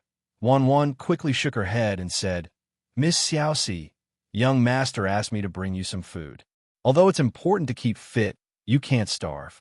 These are all low-fat and low-calorie food. It's okay to eat a little." "Okay, thank you, Wan."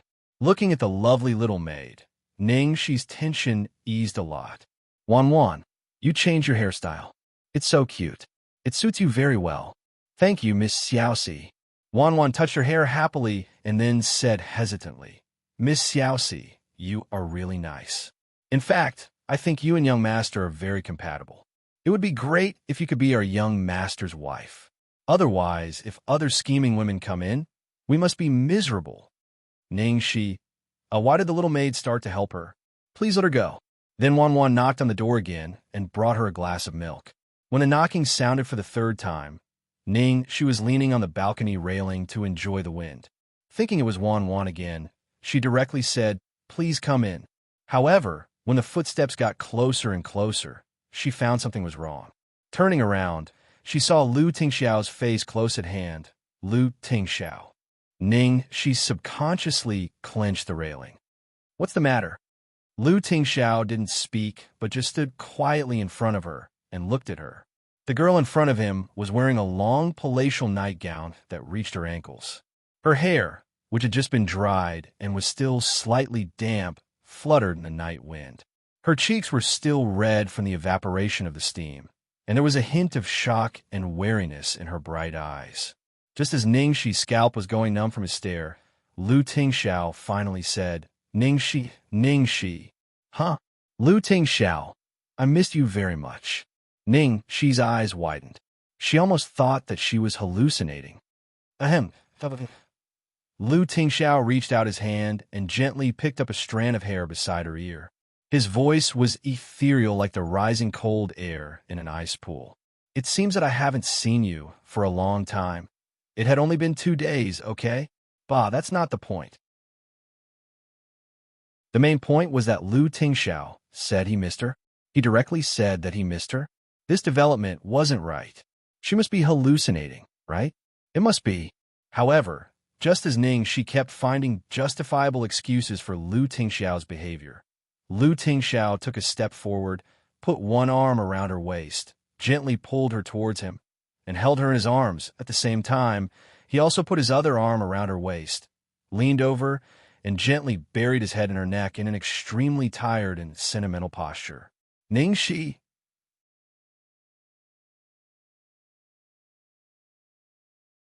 Chapter 228. Oh my God. What was going on?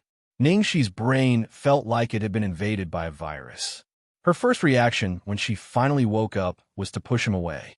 However, Lu Tingxiao tightened his arms and said in a pitiful voice, "Don't move, okay? Let me hug you for a while." Ning Shi was speechless. How was she supposed to respond to this request? Damn it. What was going on with Lu Tingxiao? Although she had been deliberately avoiding him for the past 2 days, she had been careful not to alert him. Why did he suddenly? 10 seconds passed, 30 seconds passed, 1 minute passed, 3 minutes passed. What happened to the promise of falling in a while? He was too untrustworthy. Just when Ning she couldn't take it anymore, Lu Tingxiao let go of her. "Sorry, I forgot myself." Ning she swallowed. It's okay. Damn it, she almost had a heart attack. And, in the end, it was over with just one sentence? What was worse was that she couldn't even say no. Lu Tingxiao looked at the girl's aggrieved expression, and a gleam of light flashed across his smiling eyes. "Go to bed early, good night." Good night. Good night, you two. Good night, my ass. She didn't need to sleep tonight." The next morning, Ning Shi, who had insomnia all night, hid in bed and didn't dare to get up. Finally, she secretly called Wan Wan. "Wan Wan, has your young master gone to work yet?" "Not yet, but I see that he's quite busy. Ever since he got up and went downstairs, his phone hasn't stopped ringing." Assistant Chung also came over in a hurry.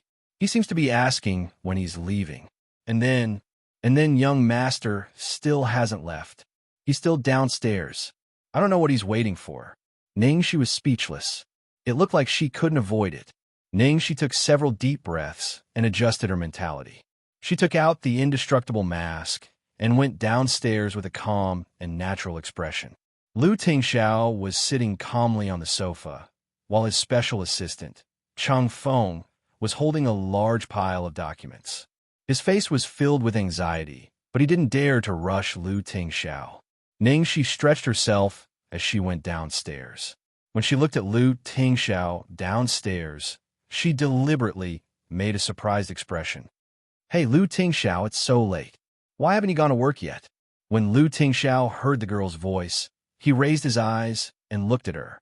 His gaze was like wool, wrapping around her gently. "I'm waiting for you," Lu Tingxiao said. Ning she was stunned. Why did she suddenly realize that she couldn't talk to Lu Tingxiao properly? Just when Ning she was in a daze, Lu Tingxiao had got up and walked towards her. Ning she instinctively wanted to dodge, but the man's gaze seemed to have an invisible force that froze her in place, making her unable to move. A moment later, Lu Tingxiao had already walked in front of her, his broad palm stroking her hair. "If I don't wait for you now, I won't be able to see you for the whole day." Ning she remained in a daze. "I'm going to work," Lu Tingxiao said as he leaned over and planted a kiss on her forehead. Ning she was completely dead. Chang Feng, who was behind her, looked as if he had been blinded. Then he blushed and averted his gaze. It was terrible. Not only had he almost gone crazy in the morning, he had also been abused.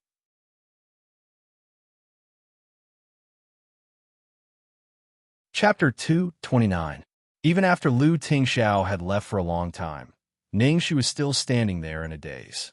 Her fingers subconsciously touched her forehead, where he had just kissed her, and the burning feeling continued.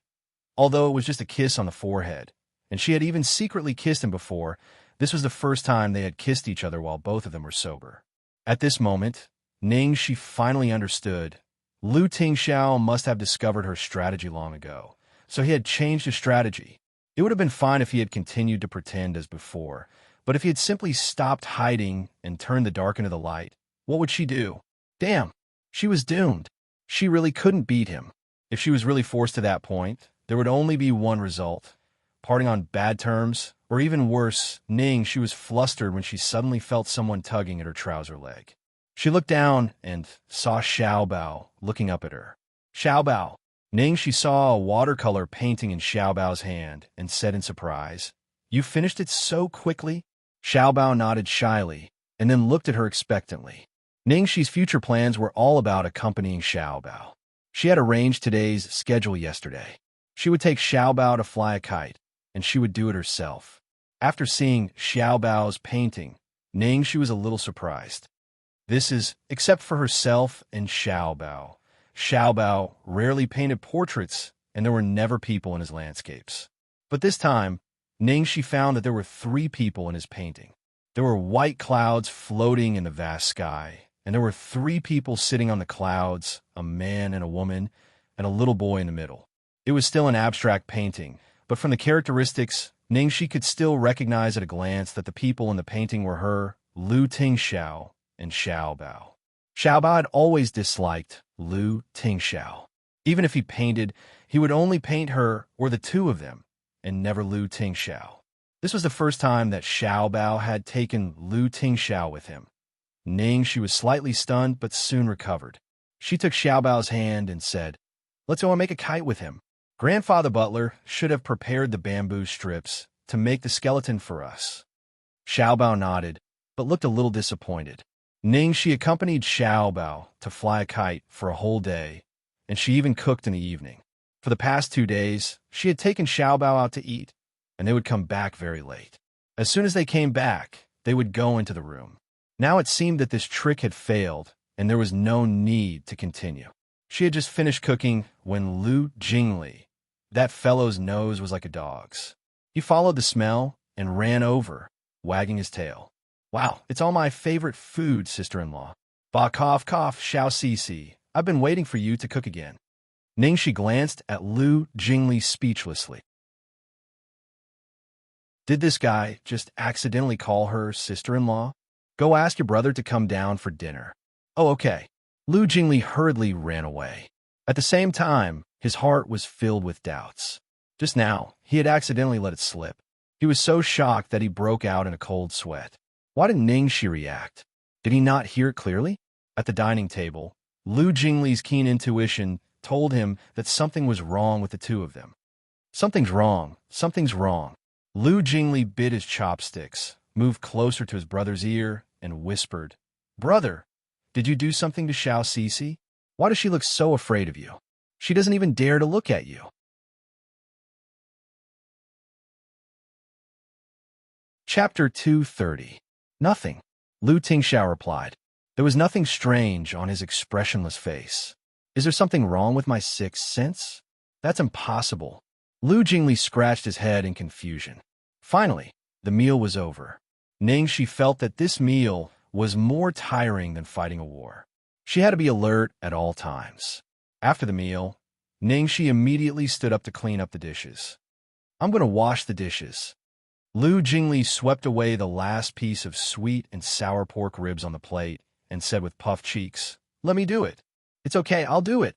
Ningxi rushed to do the work. If she didn't find something to do, she would go crazy. Lu Jingli glanced at Lu Tingxiao next to him and said in a hurry, "You've worked so hard to cook. How can I let you do the dishes? I eat the most, so of course I'll do it." Lu Jingli gave his brother a look to ask for credit. However, Lu Tingxiao glanced at him carelessly and said, "Let Ningxi do it." Ah, Lu Jingli was shocked. Did the sun rise from the west today? How could the crazy man who protected his wife let Ningxi do the dishes? This was not scientific. When Lu Jingli was puzzled, Lu Tingxiao looked at him and said quietly, "After all, you are a guest." Lu Jingli's jaw dropped as he pointed at his own face. "What? I am a guest?" In other words, he was saying that Ningxi was his family, wasn't he? So he became a guest? Ningxi's cheeks turned red, and she held her forehead with a desperate expression. Finally, she ran upstairs. Xiaobao looked at Aunt Xiaoxi, who suddenly ran away with a confused face. Although he didn't know what happened to Aunt Xiaoxi, he knew that Papa bullied her. So he glared at Lu Tingxiao unhappily and then followed up with his short legs. Lu Jingli, who was caught off guard, stared at Ningxi's back and was speechless. Brother, is this what you mean by you didn't do anything? Even a tough girl like Cece was teased by you and ran away with her face covered. I knew my sixth sense would not be wrong. I say, what the hell are you trying to do? I'm so careful every day, afraid that I'll expose you. How did you suddenly become so bold and unrestrained? You should at least let me know so that I know how to cooperate with you in the future. Lu Jingli muttered for a long time before Lu Tingxiao replied with 3 words, go wash the dishes. With that, she turned around and went upstairs.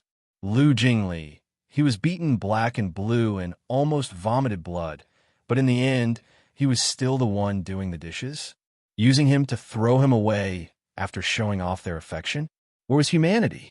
What about justice? Do you still have any brotherly love? In a quiet night, Ningxi lies on the bed with her eyes wide open.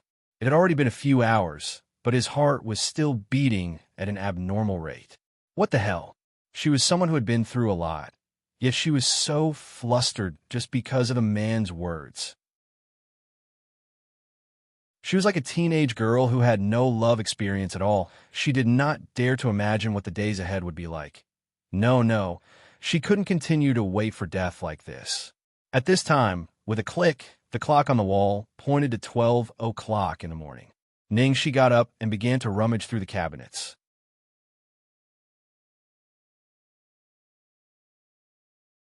Chapter 231. After rummaging for a while, Ningxi changed into a silver sequin camisole, black tight leather pants, and 12-centimeter high heels. Then, she put on smoky makeup that even her mother wouldn't recognize. Cinderella put on a gorgeous dress at midnight and drove a pumpkin carriage to the palace to flirt with the prince. As for her, she dressed up as a little goblin and went to a nightclub in the middle of the night to annoy the devil. Lu Tingxiao had been busy these 2 days. You shouldn't be asleep at this time, right? Ningxi ran to the balcony and looked in the direction of the study. Sure enough, the light in Lu Tingxiao's study was still on, so she decisively ran to knock on the door. Well, I'll try to blind him later. Dong, dong, dong. She knocked on the door 3 times. After a moment, steady footsteps came from behind the door. Then, the door opened. When Lu Tingxiao saw the person outside the door, he was startled. I'm going out for a drink with a friend. I came to tell you, Ningxi said, looking expectantly at Lu Tingxiao's reaction. Lu Tingxiao's surprise only lasted for a moment. He nodded as if he hadn't seen her exaggerated makeup. Okay, have fun. Then he asked, do you need me to ask the driver to take you? Ningxi's face darkened. Ahem, no need. I'll go by bike. She took a deep breath, pulled herself together, and was about to leave when Lu Tingxiao, who was sitting at the desk, suddenly walked towards her. What did he want? Ningxi subconsciously took a step back, but she still couldn't avoid Lu Tingxiao's hand. His fingers touched her earlobe and gently pinched it. Ningxi's hair stood on end. She covered her ears and looked at Lu Tingxiao as if he was a strange uncle. Lu Tingxiao's lips curved imperceptibly. He pointed to the place he had touched and said, you have a black mole here. So, why did he mention her mole all of a sudden? Ningxi's mind was in a mess, and she couldn't understand his logic. Ordinary people can't recognize your outfit and makeup, but this mole is very iconic and completely exposed. It's better to cover it, Lu Tingxiao said. Ningxi stood 2 steps away. It's just a mole. No one will notice it, right? It's best to be careful. All right, what you said makes sense. I'll wear a bigger ear stud to cover it later. Yes. After a brief confrontation, Ningxi finally rode away from the gate. Why did she have the illusion that she would lose miserably at the beginning of this round? No. Wake up. I must break this superstition of the great demon king. At the bar, it was rare for Ningxi to indulge herself. She ordered a bottle of wine and sat at the bar. On the dance floor, demons were dancing wildly, but she didn't have the slightest interest. She absent-mindedly held the wine glass and stared blankly. Nightclubs and bars had lost their novelty during her years abroad. No matter how hot the scene was, in her eyes, it was like a silent and comical mime after drinking a bottle of wine. Ning, she ordered a second bottle. Instead of relaxing her, the alcohol only made her more upset. At this moment, a man walked towards her with a glass of wine in his hand. "Miss, are you alone?" The man looked to be in his 30s. He was well-dressed and looked like an elite. He seemed to have a good sense of himself. In the time it took to order a bottle of wine, many men in the bar had already noticed her. However, Ning, she looked like a veteran, and most people didn't dare to touch her.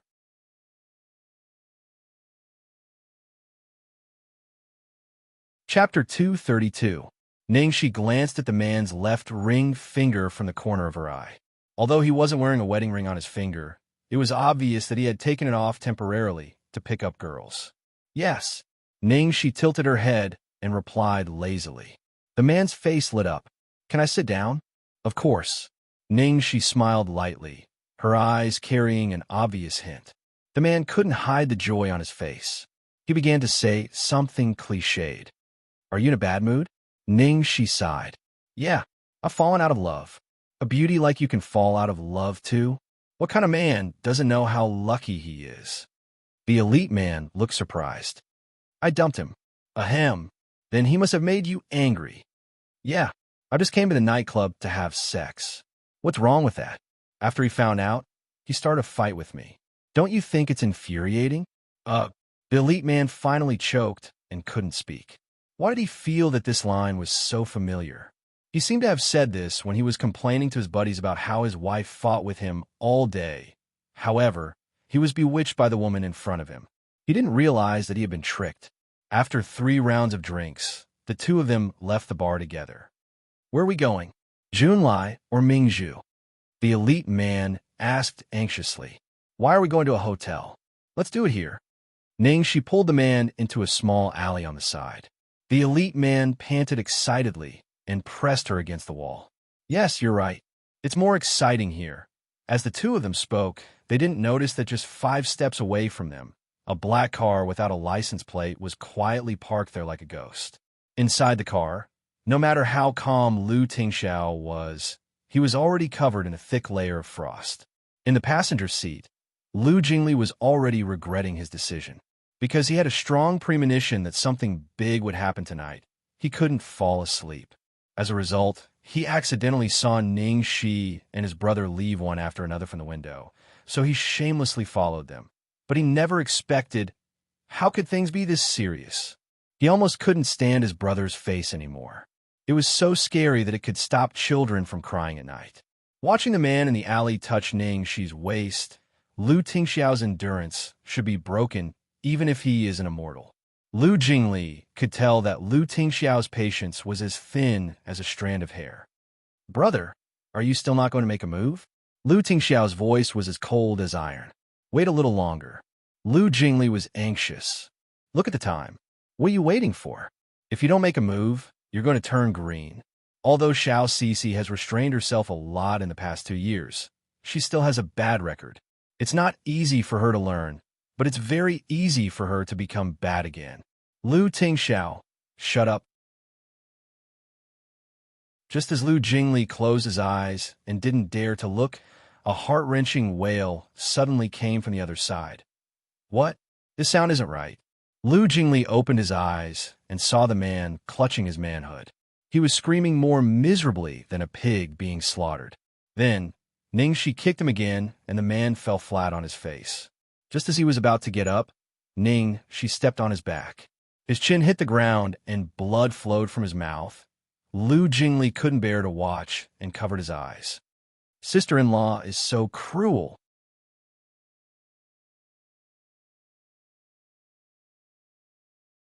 Chapter 233. Ning Shi's series of movements were as smooth as flowing water, as if she were used to doing such things. In the end, she maintained the posture of stepping on a man's back and placed one hand on her knee. The seductive charm on her face had completely turned into the arrogance of a hooligan. "Hand over the phone." The jerk was dizzy from the beating and had no strength to fight back. Hearing that, he hurriedly begged for mercy. "My phone is in my pocket, my wallet is in my pocket, and there's a ring in my bag." I'll get it to you. Please spare my life, heroine. He had never thought that a one-night stand would be robbed. And the robber was a beauty, and judging from her terrifying, murderous aura, she must be a professional. Ning, she didn't care about the jerk's misunderstanding. She took out his phone and handed it to him. Give me your finger and unlock it for me. Unlock, unlock? What are you going to do? The jerk asked warily. Ning, she slapped him. I asked you to unlock it, so just do it. Don't talk nonsense. Believe it or not, I'll break that thing 3 inches below your navel. I'll unlock it. I'll unlock it right away. The jerk was pale with fright and quickly unlocked it for her. Ning, she found his wife's phone number in his address book and made a video call. Soon, the call went through. A woman's face appeared on the phone. She seemed to have a good foundation, but probably because she had been doing housework for a long time and didn't know how to take care of herself, she looked haggard and sallow. She was the typical image of a yellow-faced woman that jerks hated. Who are you? The woman's expression changed when she saw Ning, she's dazzling face. She said tiredly, no matter who you are, he can be with whoever he wants. I'm going to divorce him, and I won't take a penny from him. Whatever he does in the future has nothing to do with me. Don't come to me again. Ning, she shook her head with an exasperated expression. TSK, you're letting him off so easily? Sister, you're too kind. The woman didn't expect Ning, she to be so unpredictable. She couldn't help but be stunned. She asked warily, what do you mean? The corners of Ning, she's mouth curled up slightly. She pointed the camera at the scumbag who had been beaten black and blue by her feet. See? The woman was completely stunned when she saw the man on the phone. You, what are you doing? Ning, she chuckled. How is it? Don't you like it? It took the woman a long time to come back to her senses. Although she did not understand what was going on, looking at the man who was being beaten, she still subconsciously replied, N. After the woman finished speaking, a trace of bitterness flashed across the corner of her mouth. Once upon a time, she would be extremely nervous even if he only broke a small piece of skin. Now that she saw him in such a sorry state, there was only joy in her heart. That's good. I'm calling you. I don't mean anything else. It's just that it's better to have fun together than to have fun alone. So, I'm sending it to you. Let's have fun together. Ning, she said in a frivolous tone. The woman was still in a daze, not knowing how to deal with this strange situation. As for the scumbag under Ning Shi's feet, his pig-headed face was extremely distorted. He never thought that this woman would not only humiliate him physically, but also mentally, letting his wife, who had always admired him, see this side of him that had no image at all.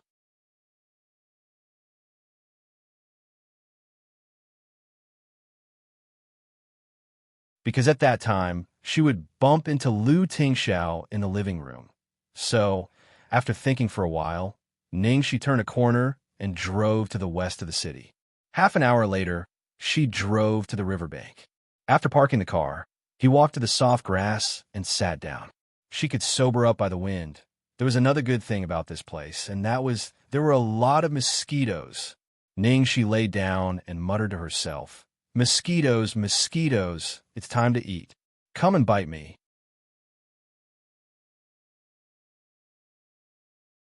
Chapter 235. This place was too spacious, and their car had nowhere to hide, so they could only park far away. Fortunately, Lu Jingli had brought a miniature camera the size of a fly with him, and it was infrared, so it could take pictures even at night. It flew right above Ning Shi's head. Haha, brother, I told you that I would be useful if you brought me along. Lu Jingli was so proud of himself. On the screen of the car, Ning Shi was lying on the grass under the night sky, repeatedly saying, Mosquitoes, come and bite me. Sister-in-law, did you drink too much? Did you come all the way here just to feed the mosquitoes? Lu Jingli was speechless. Lu Tingxiao didn't speak, as if he didn't find it strange at all. He focused all his attention on the girl on the screen. After Ning Shi relaxed, the alcohol kicked in. She closed her eyes and felt sleepy. In a daze, she heard the rustling of footsteps behind her, and then the annoying buzzing of the mosquitoes gradually disappeared. Her body, which felt cold because of the night wind, was covered with warmth. The moment the familiar smell enveloped her, the trace of sobriety that she had forced herself to maintain disappeared. Because she was always alone, she never dared to completely pass out. She didn't even know that there was a person who could make her drunk without worrying. Lu Tingxiao helped her drive away the mosquitoes, took off his coat, and covered her body. Then he stretched out an arm to rest under her neck, so that her skin wouldn't be pricked by the grass. The girl grabbed his clothes and slept soundly. Although her face was heavily made up, the innocence between her eyebrows was like that of a young and ignorant child, which made people feel sorry for her. When Ningxi woke up, the sky was already bright. She looked at the time and saw that it was already 5:30. She only took a short nap, but she slept for so long. Ningxi patted her butt and got up. She looked at her body and was surprised to find that there weren't many mosquito bites, but it was enough. She had thought that she would be covered with bites after sleeping for so long. If that was the case, it would be too exaggerated and the effect wouldn't be good. What was even more strange was that in this autumn season, and she was by the river, when she woke up, her body actually felt warm without a trace of coldness. Maybe it was because of the alcohol. Half an hour later, she returned to the Lu mansion. It was exactly 6 o'clock. In the living room, Lu Tingxiao was drinking tea and reading the newspaper, as usual. So far, everything had gone smoothly. "Good morning, Lu Tingxiao." Ningxi walked into the room and greeted him. "Morning, you're back." Lu Tingxiao raised his head from between the newspapers. Ningxi secretly observed Lu Tingxiao's expression and found that it was too difficult to observe the expression of a person with facial paralysis. This was because he was expressionless most of the time, and it was the same at this moment. She didn't give up. She sat down on the sofa opposite Lu Tingxiao and deliberately touched her neck. At such a close distance, he should be able to see it, right? Sure enough, Lu Tingxiao's gaze lingered on the suggestive red spots on her neck and exposed skin. Then, his brows furrowed even tighter. She pretended not to notice and yawned. "I'm so tired. I'm so sleepy." "Why are you bitten by mosquitoes?" Lu Tingxiao asked. Cough, cough, cough. She almost choked on her own saliva. Was there a mistake? "Well, I went to the nightclub dressed like that and came back early in the morning. Shouldn't you, as a normal adult man, think of love bites when you see those ambiguous marks?"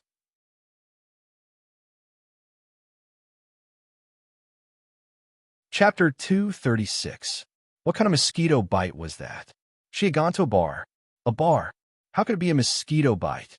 "Boss, where's your high IQ and logic?" But she couldn't possibly tell him that it was a hickey, could she?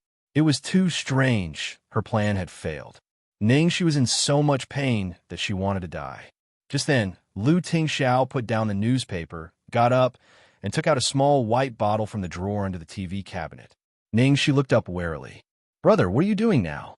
"This medicinal oil is very effective against mosquito bites." As Lu Tingxiao spoke, he opened the lid, dug out some, and melted it in his palm. Then his warm palm directly pressed against her neck. The moment his palm touched her, she bounced up as if she had been electrocuted. I'll do it myself." "Don't move. My hand is full of medicine." Lu Tingxiao stopped her. His slightly rough fingers gently rubbed on her neck, collarbone, and back to help her absorb the medicine. He looked serious and solemn, as if he was doing something very solemn. Because of the medicinal oil, the places that were touched by his fingers felt cool, but under the skin, there was a fire that was slowly igniting. After a while, Lu Tingxiao finally finished applying the medicine. "How is it?" She came back to her senses. She touched the mosquito bite and blinked. Then she said in surprise, "Amazing. It really doesn't itch at all. What kind of medicine is this? Why is it so effective?" She wanted to bite her tongue off the moment she finished speaking. She had actually let it slip. Damn.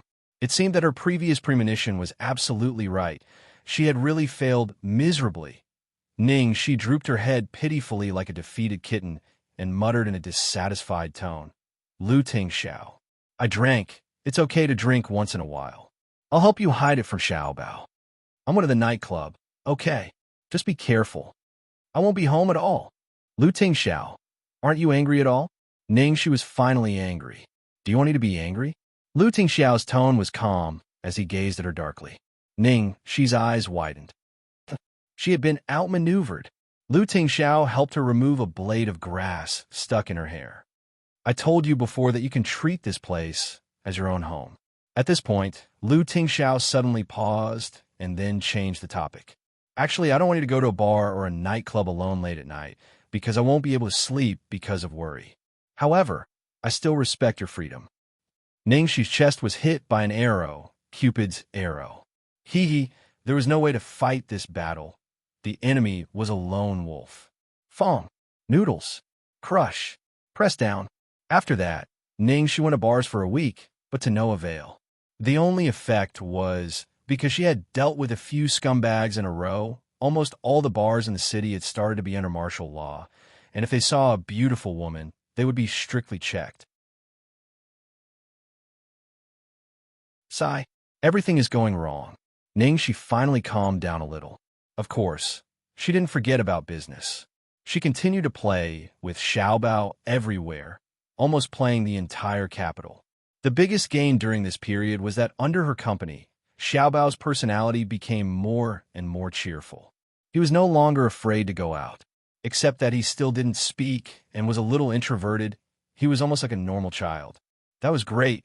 She could finally rest assured when she left.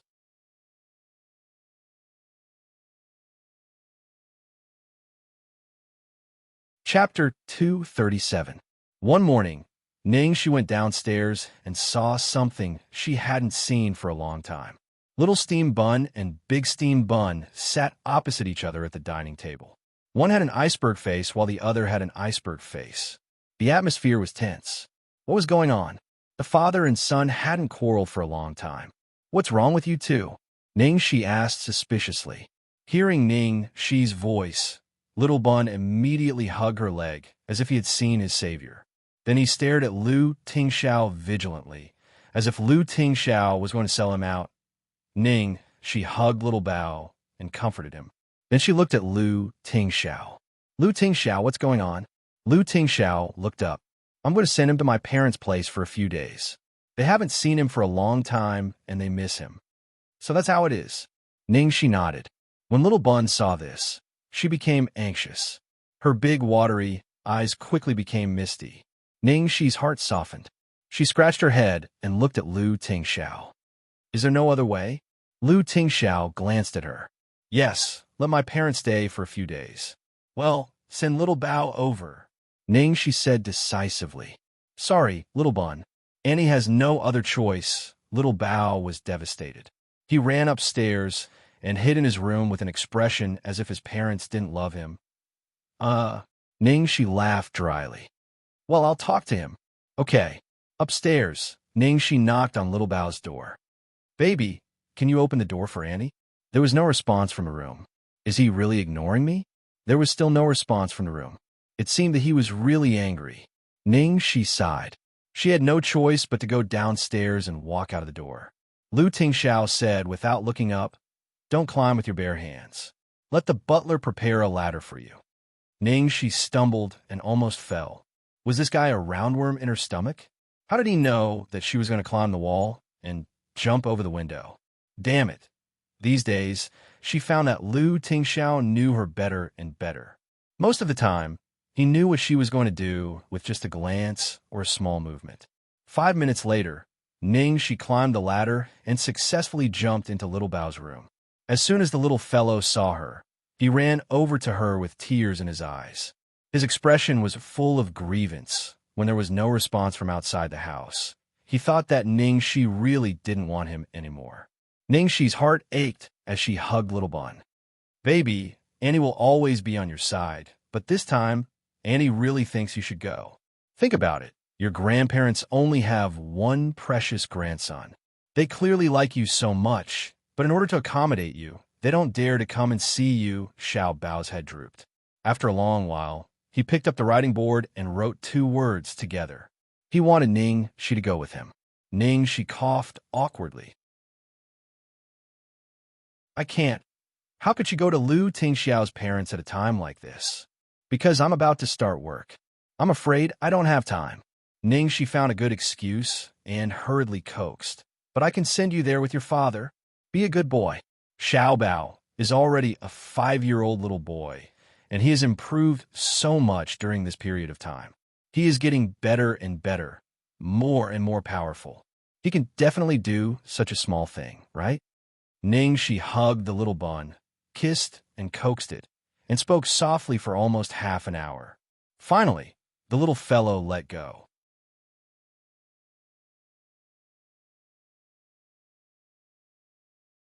Chapter 238.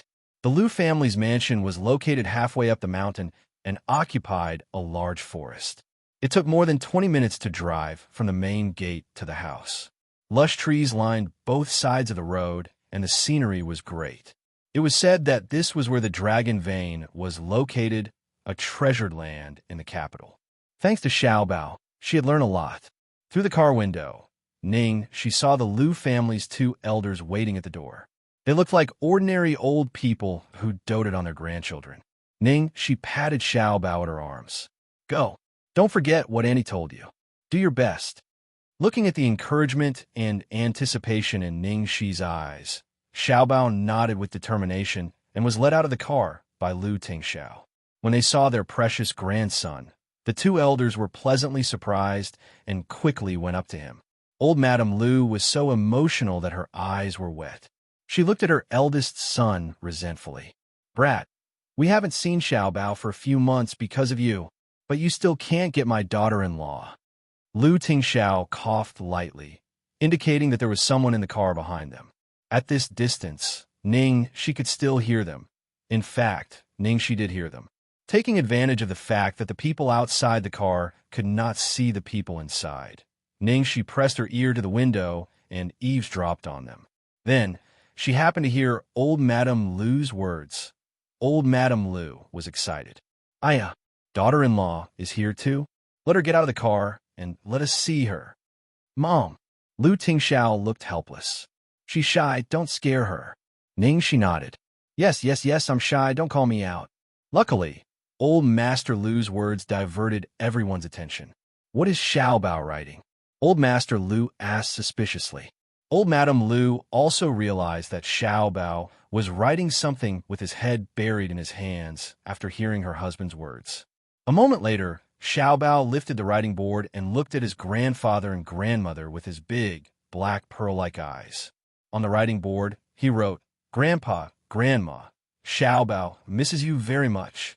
When Old Master Lu and Old Madame Lu saw the words on the writing board, they looked at each other in shock. Then their eyes turned red. Old Madame Lu looked at her husband in disbelief. Did I see wrongly? Xiao Bao called me Grandma. Although it wasn't a real call, this was the first time Xiao Bao had called her Grandma. In the past, he had always ignored them and even rejected them. I called him Grandpa, too. Old Master Lu added solemnly and proudly. You said you missed us. Old Madame Lu couldn't hold it in anymore. She hugged Xiao Bao and cried, Grandma's darling. Do you know how happy Grandma is? Old Master Lu sighed before he looked at his eldest son and said with a solemn expression, Tingxiao, the person you like is very good. She taught Xiao Bao very well. He only knew that Xiao Bao had become more cheerful and was willing to go out, but he had never imagined that Xiao Bao had improved so much. What a pleasant surprise. Isn't that right? Also, he fed me well. Look at how fat my grandson is now. You're even fatter than in the photos. Old Madame Lu was overjoyed. Yes, she's very good. Lu Tingxiao looked at the car behind him, his gaze extremely gentle. Old Master Lu patted him on the shoulder and said earnestly, Kid, do your best. Naturally, you'll have to put in more effort for the best. We'll support you unconditionally.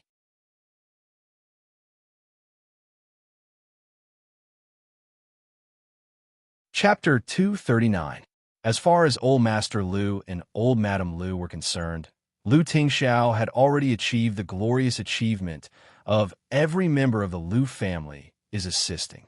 In the car, Seeing Lu Tingxiao walking towards the car after saying goodbye to his parents and Xiaobao, Ningxi hurriedly sat upright and pretended not to hear anything. On the way back, Lu Tingxiao suddenly asked, "What are you going to do today?" Today? Ningxi was dumbfounded. All right, she didn't have to accompany Xiaobao today, and it was Saturday, so Lu Tingxiao didn't have to work. Wouldn't that mean that she would have to spend the entire day with him, a man and a woman, alone at home? Ningxi, who found that she had fallen into a trap, was stunned. Every step he took was a pit, and he would fall into it if he wasn't careful. At this moment, her cell phone rang. Ningxi glanced at her phone and narrowed her eyes. Chongli? Why did she call? Ningxi picked up the phone and said in a surprised tone, "Hey, Manager Chong, you're so busy every day that you have time to call me in person?" When Chongli heard the words busy, she was so angry that she almost bit her gums. In the past, Ning Shuo was like the sun in the sky, so she was naturally very busy every day. However, since this incident, the number of movies and TV shows that Ning Shuo was endorsing had all plummeted. Not only that, many of the companies that she had previously signed with had asked for compensation. Starlight also asked Ning Shuo to keep a low profile for a period of time until this incident was over. Other than Ning Shuo, none of her subordinates were successful. This meant that she would have to starve for the next 6 months. Chongli snapped. "I'm here to inform you to move out immediately." He had already broken his promise to terminate the contract with the company. Did he still want to occupy the company's property? Even if that area is rented out, it would cost at least 1,000 yuan a month. In a place like the imperial capital, the monthly rent was only a little more than 1,000. Was it worth showing off? She didn't have the time to talk nonsense with her. She said casually, "Got it. If there's nothing else, I'll hang up." Before she hung up the phone, Chongli began to criticize her aggressively. Ningxi, ask yourself, hasn't the company treated you well enough? Which company would arrange accommodation for an unknown newcomer these days? How many small-time artists can't get a job for months? At least you always have a job. The company was prepared to support you. Even if something like that happened to you, the company didn't give up on you. You, on the other hand, forget your roots, climb to a higher branch, and then trample on the company. Ningxi tutade. Agent Chong, you're getting better at distorting the truth. If you're so reasonable, why don't you go on the internet to reason things out? Chongli was immediately choked. She had indeed gone online to say these things, but the result was that she was scolded badly by the netizens. Chongli snorted unwillingly and sneered. Xianxia Entertainment is filled with big shots, and the competition is even fiercer than Starlight. Do you think you can make a name for yourself by jumping ship? What a joke. He's just a pawn used by Golden Era to attack Starlight.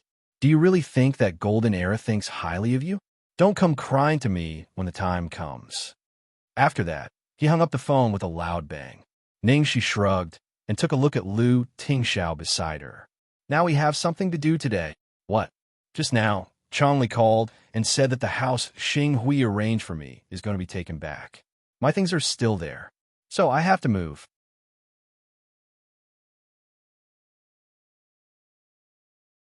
Chapter 240. Okay, let's go. Lu Tingxiao nodded and drove towards her apartment. Ningxi thought she had dodged a bullet. Seeing this, she said anxiously, "I'll go by myself. I have a lot of things. I'll call a moving company for a truck. It doesn't matter. It can fit." Ningxi thought to herself that although his car was spacious, how could it fit so many things? Did he think he was Doraemon? But Lu Tingxiao looked so confident that she couldn't refute him. She could only let him drive all the way to the apartment. Forget it. It was safer for them to move together. At least it had nothing to do with the ambiguous atmosphere. When they arrived at the apartment, Ningxi pushed open the door. The room was covered with a layer of dust because it had been vacant for a long time. The window had been blown open and leaves had fallen on the ground. A cool autumn breeze blew in through the window. Lu Tingxiao's slender figure stood in the hallway. His cold eyes slowly swept over every corner of the room with a hint of warmth. What's wrong? Ningxi looked at him, puzzled. Nothing. Lu Tingxiao looked away. Although it was a small, shabby house arranged by Xinghui for her, It contained their precious memories. Well, she would ask someone to buy the house later. What do you need me to do? Lu Tingxiao asked. Ning, she scratched her head, found a large empty box, and pointed to a row of tall bookshelves. You're tall. Can you help me put the books on the bookshelves? Okay. Lu Tingxiao rolled up his sleeves and was about to start. Ning, she looked at his clothes, which were more expensive than this apartment. She touched her forehead and said hurriedly, wait a minute. Then she took out a doctor's white coat and stood in front of him.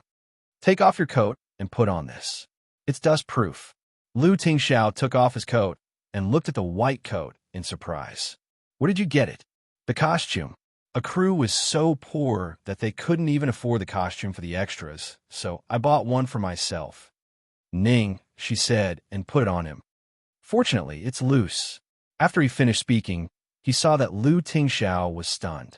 He involuntarily swallowed his saliva and couldn't hide the surprise on his face. Lu Tingxiao looked so cool in a white coat. This was simply the temptation of a uniform. Damn it, even moving house isn't safe. What happened? Ning, she shook her head violently and came to her senses. It's okay. Let's start. I'm going to tidy up my clothes. Yes. Lu Tingxiao nodded. He looked at the girls fleeing back and began to tidy up the books on the shelf. Lu Tingxiao seemed to be doing things slowly, but in fact he was very fast and efficient. After a while, he was almost done with his work. As he continued to move, a photo accidentally fell out of Shakespeare Anthology. Lu Tingxiao casually picked it up. In the photo was a group of young people, all dressed in punk and heavy metal outfits. Ning, she was in the middle.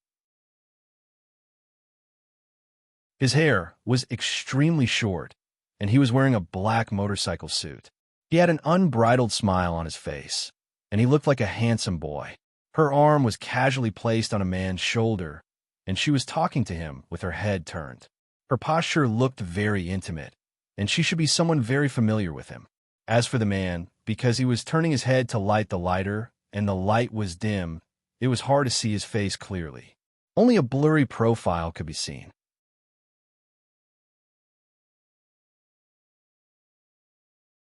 Chapter 241.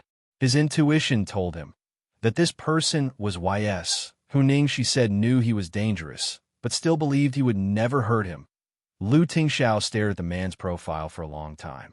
A thought flashed through his mind, but it flashed too quickly for him to grasp. Why did he feel that this person was somewhat familiar? Could it be someone he knew? Lu Tingxiao, I'm almost done here.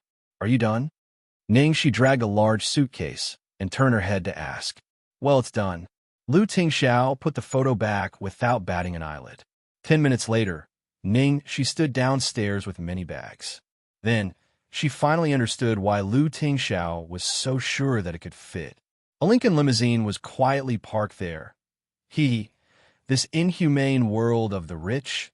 Ning, she quickly lowered the brim of her hat, carefully put everything in as fast as she could, and then hurriedly urged the driver to drive. Because it happened so suddenly, she didn't have time to dress up. If she was photographed, it would definitely be big news.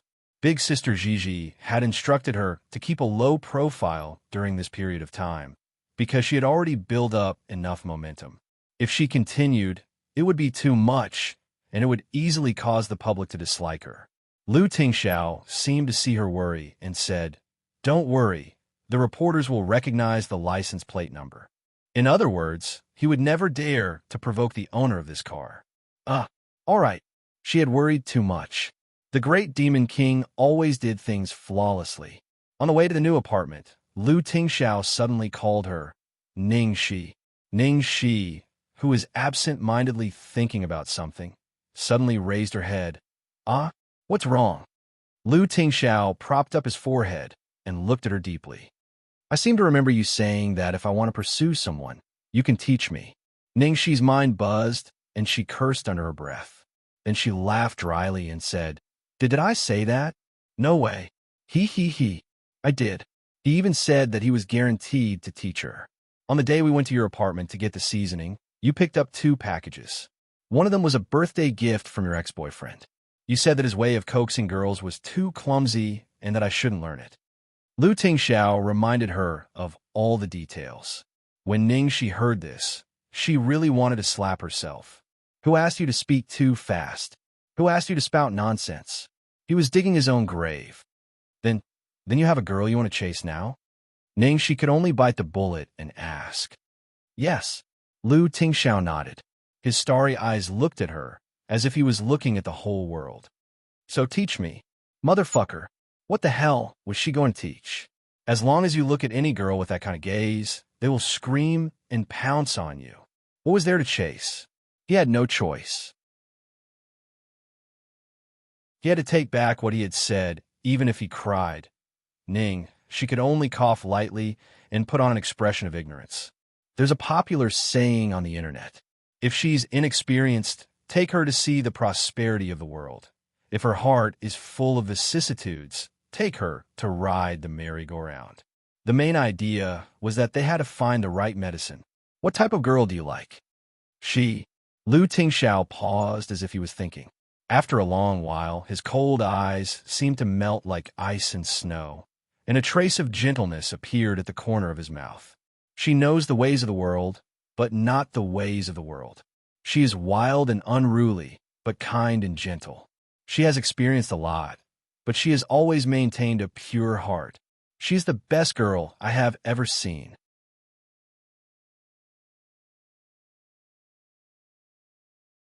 Chapter 242. Knowing the ways of the world but not knowing them. Unruly but kind and gentle.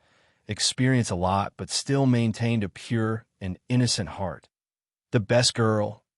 Oh my young heart. Ning, she clutched her chest. Her heart was beating so fast that she almost collapsed. Who didn't like being praised? Moreover, Lu Tingxiao's compliment was so sincere and skillful. Every word poked at the softest part of her heart. Wasn't Lu Tingxiao supposed to be an aloof person who didn't care about worldly affairs? It didn't make sense for him to be so sweet. She looked at the devil who was still waiting for her to make a move. Ning, she really wanted to kneel down and kowtow to him 3 times to beg him to let her go. You're full of godly equipment. Do you still need me to carry you? Ning, she coughed lightly, speaking with the tone of an experienced person. Sir boss, forgive me for being blunt, but with your internal and external conditions and perception, you don't need me to teach you at all. If she isn't tempted by you, there's only one possibility. Lu Tingxiao put down his hand that was supporting his forehead and narrowed his eyes. What possibility? Ningxi took a deep breath and said resolutely, You're not her type. He's not her type. Along with these words came a gust of cold wind from the Arctic glacier. Ningxi swallowed her saliva, forced herself to bear the Demon King's sharp eyes, and nodded affirmatively. Yes, as the saying goes, everyone has their own preferences. Those who like carrots, no matter how perfect the vegetables are, will never like the vegetables. Lu Tingxiao tapped his fingers on the armrest. After 3 seconds of silence, he said faintly, What if I'm sure I'm a carrot? Ningxi. Holy shit. What do you mean you're a carrot? Are you so sure that I like you? Can you not be so quick-witted then? Then maybe she already has another radish she likes? Every carrot has its own pit. Since there's already a carrot, there's no room for other carrots. Ningxi's lips twitched at her own analogy. Why did she use such a weird analogy like carrot for no reason? Other carrots that she likes. Lu Tingxiao pondered, and then his gaze sharpened. Who? At this moment, the cold wind had evolved into a tornado. Ningxi, who was in the center of the storm, felt that she couldn't hold on any longer. She pretended to look at the scenery and try to move to the window. She smiled dryly and said, I don't know how to read fortunes. How would I know? In any case, I think it's safer for you to maintain the status quo. Otherwise, if the other party really has someone he likes, you can't even be friends anymore. Lu Tingxiao's thin lips were tightly pursed, and his face was as cold as frost. He didn't say anything for a long time. The air pressure in the closed compartment was so low that it was as if hail was about to fall. Just when Ningxi was about to be suffocated by such an atmosphere, Lu Tingxiao finally spoke. He said, Then pull out that radish. Ningxi, pull that radish. Big brother, do you need to use such frightening words? Originally, he wanted to find a shield, but which shield could withstand a blow from the great demon king? It wasn't even enough to fill the gaps between his teeth. Oh no, communication failed again. Could it be that she could only use her ultimate move? Hopefully, I won't have to use that move.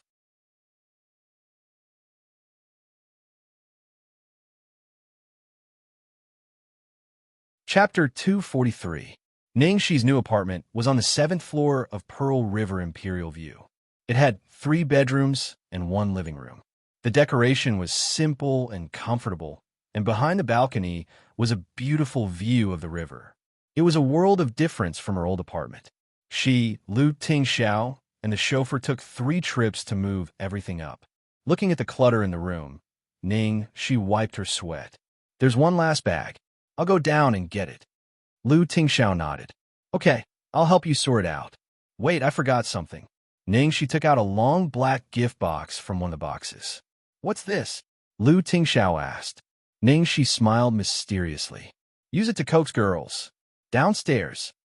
She finally took the last bag. When she entered the lobby, she saw the girl at the front desk looking at her curiously. Meeting her gaze, she immediately lowered her head and pretended to be busy. The receptionist at Pearl River Imperial View had seen too many big stars and was already used to it. But Ningxi had been very popular recently, and she was a little surprised to see her suddenly, not to mention that she had come with a very handsome and very mysterious man today. Ningxi gracefully smiled at the little girl and then walked towards her. The receptionist was a little surprised to see her walking towards her, and then she boldly asked, "Are you Ningxi?" Ningxi nodded. "Yes, I just moved in today." She then took out the black gift box and handed it to her. "This is a small gift for our first meeting. Please take care of me in the future." This? I can't accept this. It's okay. It's a gift from someone. It's free. Just take it. Your lips are so beautiful. It must look good on you. The girl touched her lips and blushed. Then thank you. You're welcome. After she walked away, the girl immediately opened the box and looked at it. Then she looked pleasantly surprised. There were 12 lipsticks in a whole set of different colors. Oh my God, she liked this brand of lipstick very much, but she couldn't afford it. Her boyfriend was also a blockhead and always gave her strange things. Damn it, couldn't he give her a lipstick? She hadn't expected she to be so nice. Although there were many big stars who gave her gifts, they were all arrogant and gave her gifts as if they didn't want them. Unlike Ningxi, who could make people so happy when she gave them gifts. Obviously, it was specially prepared. Most people looked down on her staff, but they didn't know that she knew a lot of secrets at the elevator door. With a ding sound, the elevator door opened. Outside the elevator, Ningxi raised her eyebrows when she saw the person in the elevator. She didn't expect to meet Chong, at least so coincidentally. Ningxi. At this time, Chong Li was staring at her in surprise, as if guarding against a thief. What are you doing here? Does this belong to your house? Ningxi rolled her eyes. You're the only one. Chong Li crossed her arms in front of her chest and looked at her dirty clothes with disdain. Although it's not my house, it's not a place for people like you to come. Ningxi walked past her, entered the elevator, and pressed the close button. I'm sorry, I live here. When Chong Li heard this, she stood there in a daze. She looked at the elevator as it closed and went up.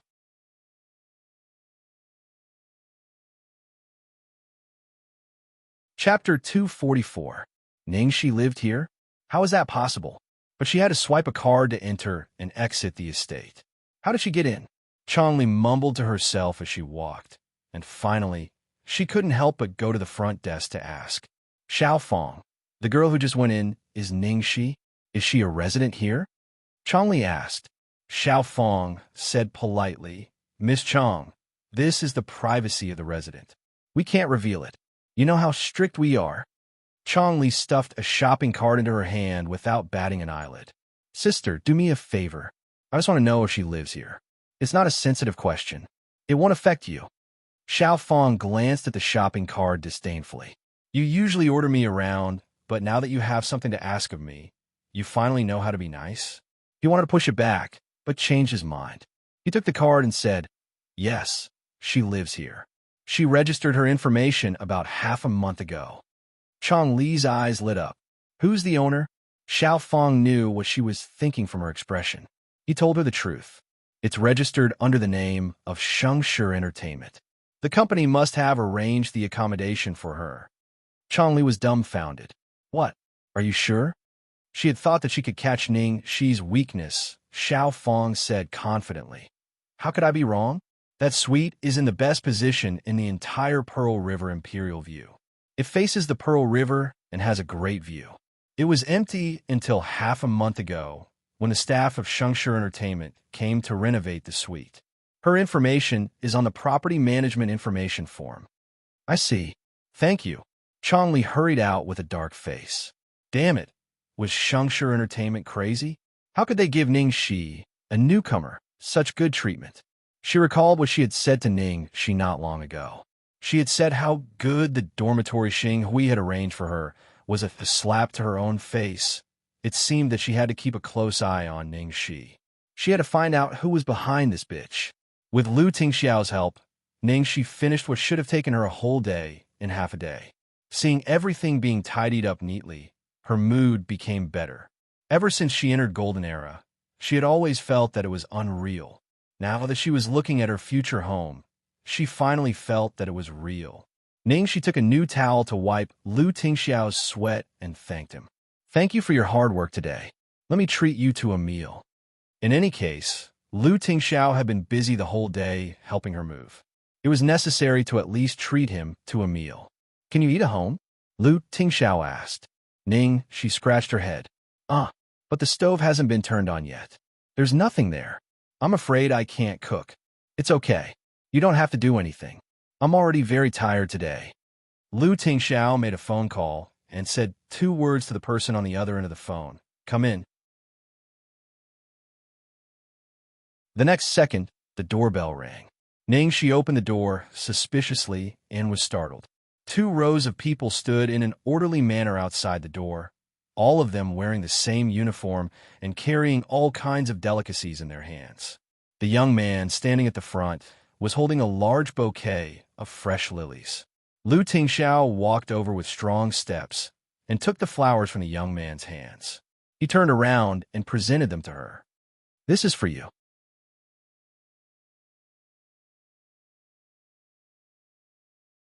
Chapter 245.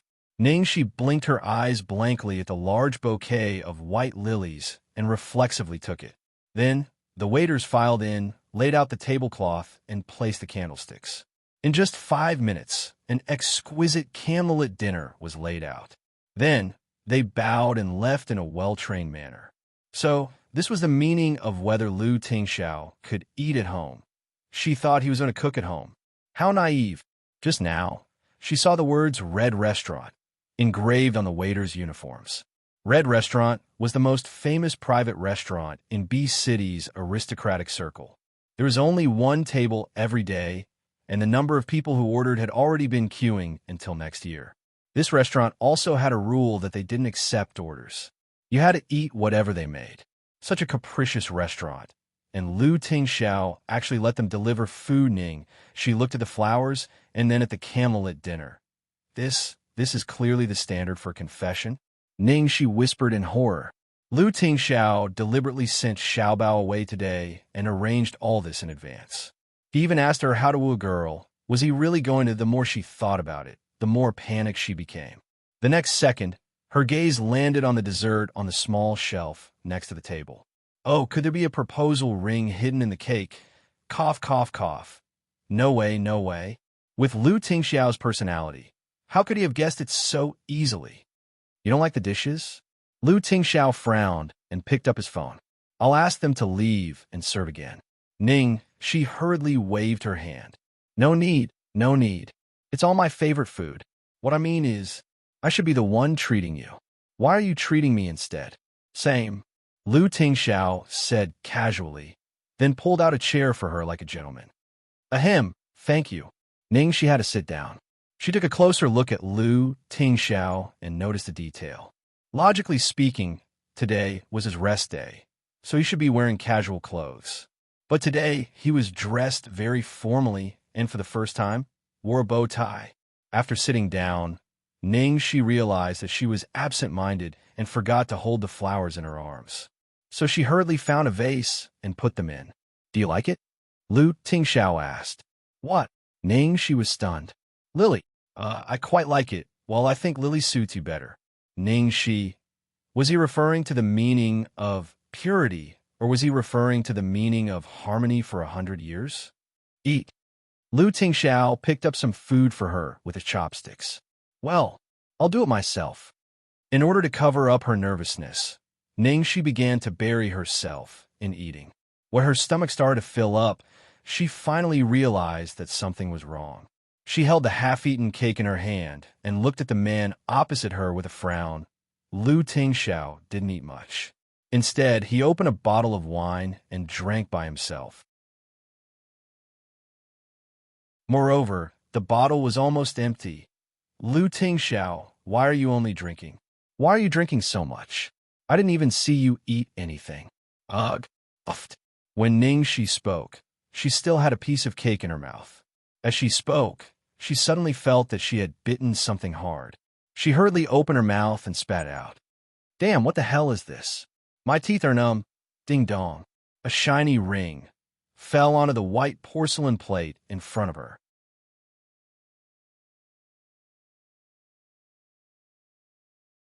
Chapter 246. She stared at the ring on the plate with her eyes wide open like a light bulb. She was completely stunned. Damn. You. This. Crow. Mouth. She actually hit the nail on the head. She had been on guard against it. She had always thought that the devil's way of picking up girls would be amazing and impossible to guard against. She had never expected that she would be caught in such an old-fashioned way. However, the final result was the same. It was still impossible to guard against. Was the great Demon King doing the opposite on purpose? At this moment, what she regretted the most was that she hadn't swallowed the ring and destroyed the evidence. Under she's dull gaze, Lu Tingxiao drank up the last mouthful of wine in his glass, put down the glass, and looked at her with his deep eyes. I kept drinking because I was nervous. He was nervous? Who was the one who should be nervous? The coldness on Lu Tingxiao's face turned into a tipsy mist, but his dark eyes were clear. His cold voice was like raindrops falling into a cold pond. I never do things that I'm not sure about, but this time I still did it. This may be the most impulsive thing I've ever done in my life, but I had no choice and no room for regret. Now, whether I advance or retreat, you've decided to stay away from me. It's just a matter of time. From the first day I met you, I've been planning this day. I've made countless plans, but you're more and more afraid of me. For you now, those plans can only scare you, so I chose the most traditional and gentle way. When she heard the last sentence, she was speechless. The most gentle way. Thank you for being so considerate, but I was still scared to the point of peeing. Lu Tingxiao paused, then raised his head and continued. No matter which way I choose, I'm not confident that I can move you completely. Today's plan is the safest way I can think of, but the probability of success is only 17%. Huh? What the hell was 17%? How in the world did he come up with this magical number? Cough, that, out of her wits, she subconsciously reached for the wine, only to find that it had been drunk by Lu Tingxiao, so she poured herself a glass of juice and gulped it down. After putting down the cup with a bang, she finally found her voice. Lu Tingxiao, are you practicing how to confess to the girl you like? It's pretty good. It's traditional yet classic, low-key yet doesn't lose its meaning, and the lines are sensational. Lu Tingxiao looked at the girl in front of him quietly. He pulled his chair back slightly and stood up. His long arm reached across the dining table and pinched her chin with his fingers. In the next second, he leaned forward and kissed her on the lips. She's voice stopped abruptly. 3 seconds later, before she could react, Lu Tingxiao pressed the back of her head and kissed her even more deeply. The room was so quiet that one could hear a pin drop. There was only the sound of rapid breathing, the slight friction between their clothes, and the sound of their tongues intertwining. The temperature in the air quietly rose after a long time, the kiss finally ended. Lu Tingxiao slowly left her lips, but his broad palm was still on the back of her neck, and his forehead was gently pressed against hers.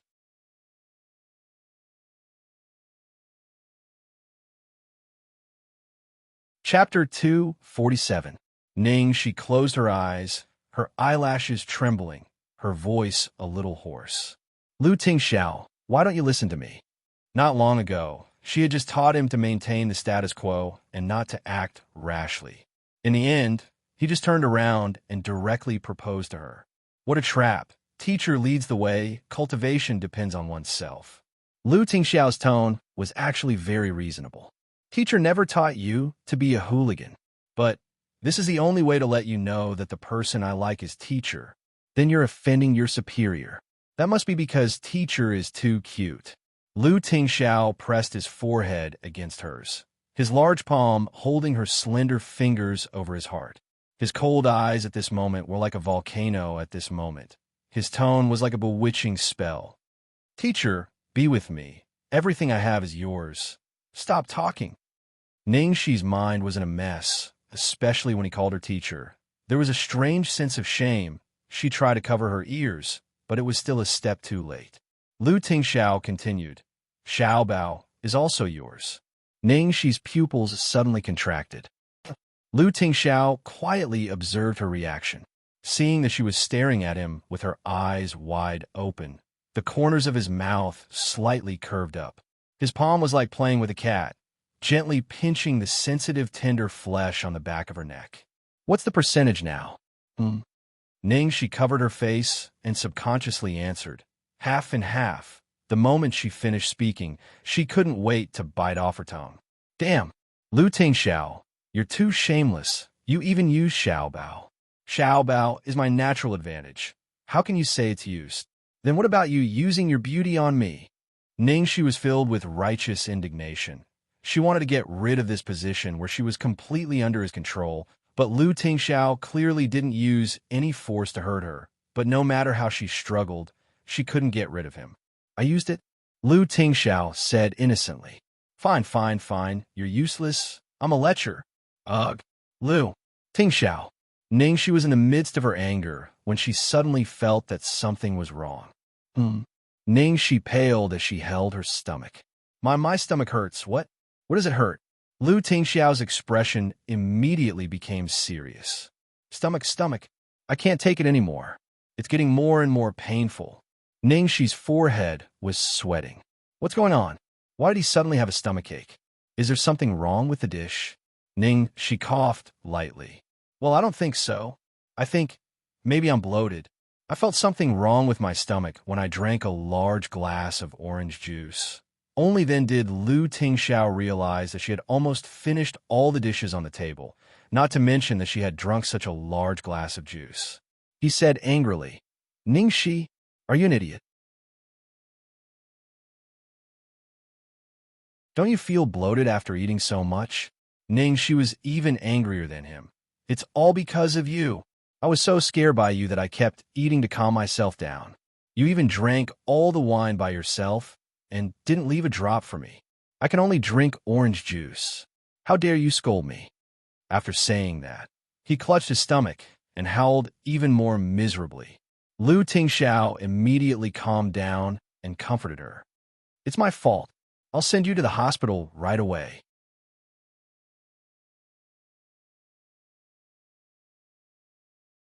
Chapter 248. Ningxi looked embarrassed. I don't think so. It's so embarrassing to go to the hospital in the middle of the night because you ate too much. Is your reputation more important than your health? Lu Tingxiao took out his wallet and cell phone and quickly picked her up by her waist.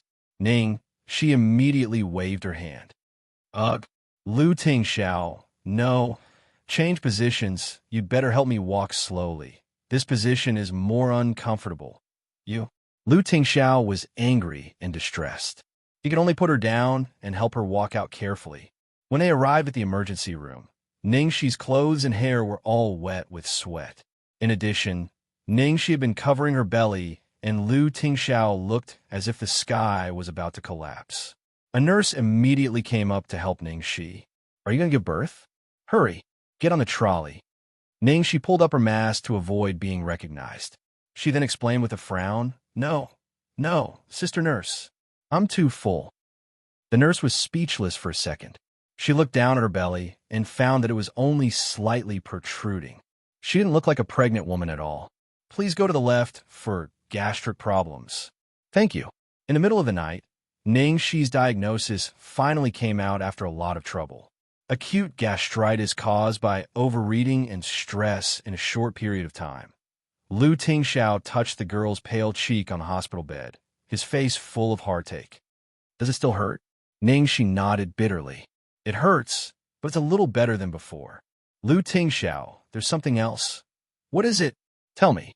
Ningxi hesitated for a moment and said awkwardly, My gum seemed to have been scratched by the ring.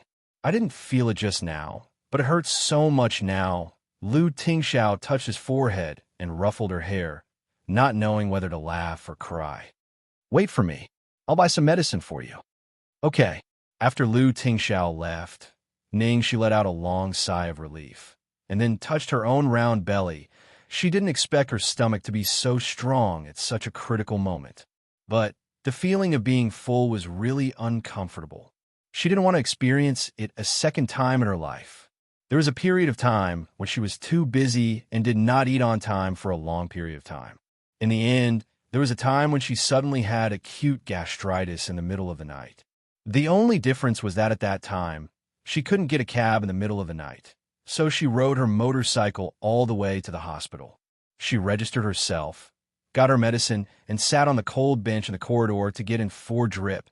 Lu Tingxiao soon returned. He took the medicine and sat down on the edge of the bed. Then, he opened the bottle and said with a serious expression, This pill is for external application. Open your mouth and I'll stick it on your wound. Ningxi obediently opened her mouth, accidentally touched her tongue, and then she frowned. Bitter, bear with it for a while. Don't touch it. Oh. After applying the medicine on her wound, Lu Tingxiao looked at her tenderly and murmured softly, Teacher. Ningxi was taken aback. It took her a while to realize that he was calling her. I'm sorry. Lu Tingxiao sighed in self-reproach, then picked up her hand and gently kissed the back of her hand.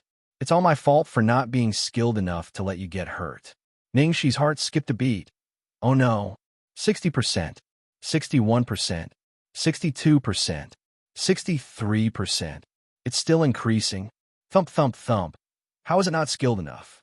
He was clearly a top student.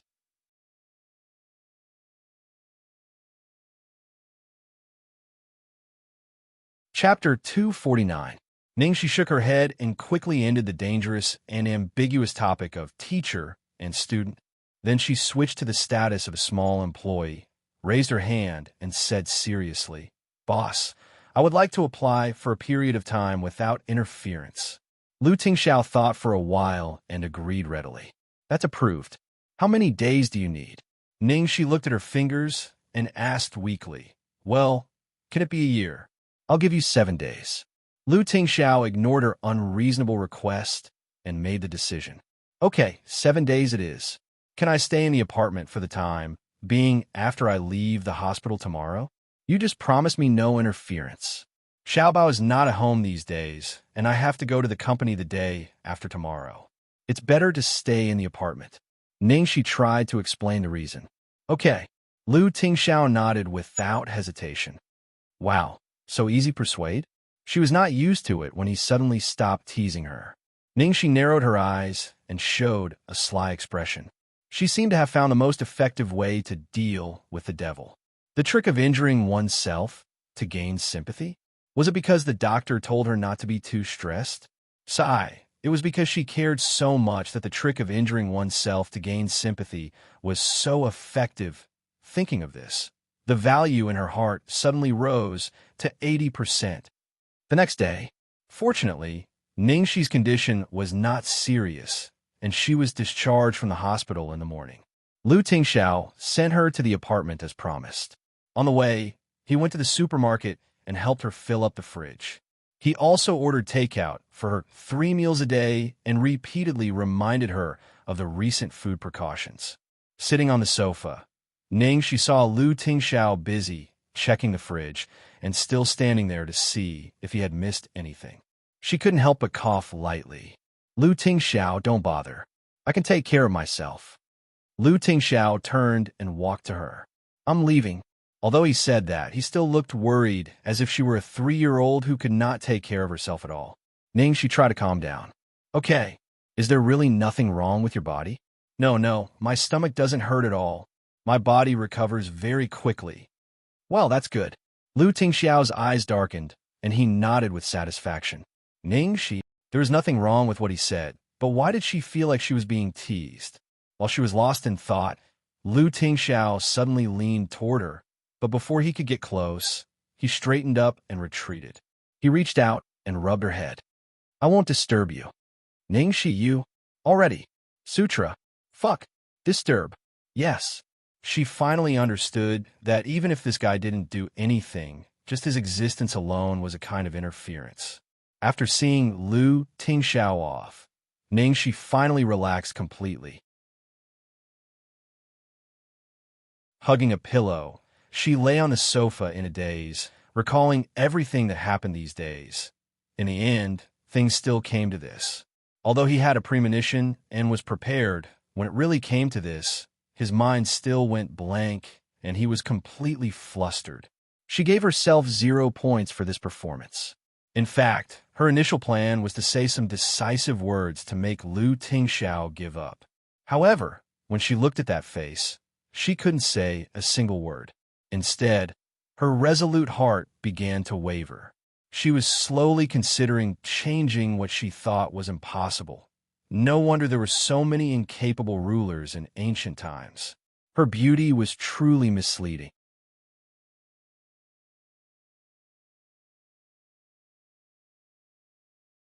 Chapter 250. The next morning, in Lin Zizi's office at Xianxia Entertainment. Sister Zizi, I'm not late, am I? She had rested in the apartment for a whole day yesterday, and her body had almost recovered, but she still looked a little haggard. For this reason, she was wearing a bold and fashionable dress today, which brightened her skin and made her look youthful and energetic. In front of the desk, Lin Zizi was working on some documents with her hair in a bun, as usual. She looked at Ningxi and then raised her head. Don't be nervous.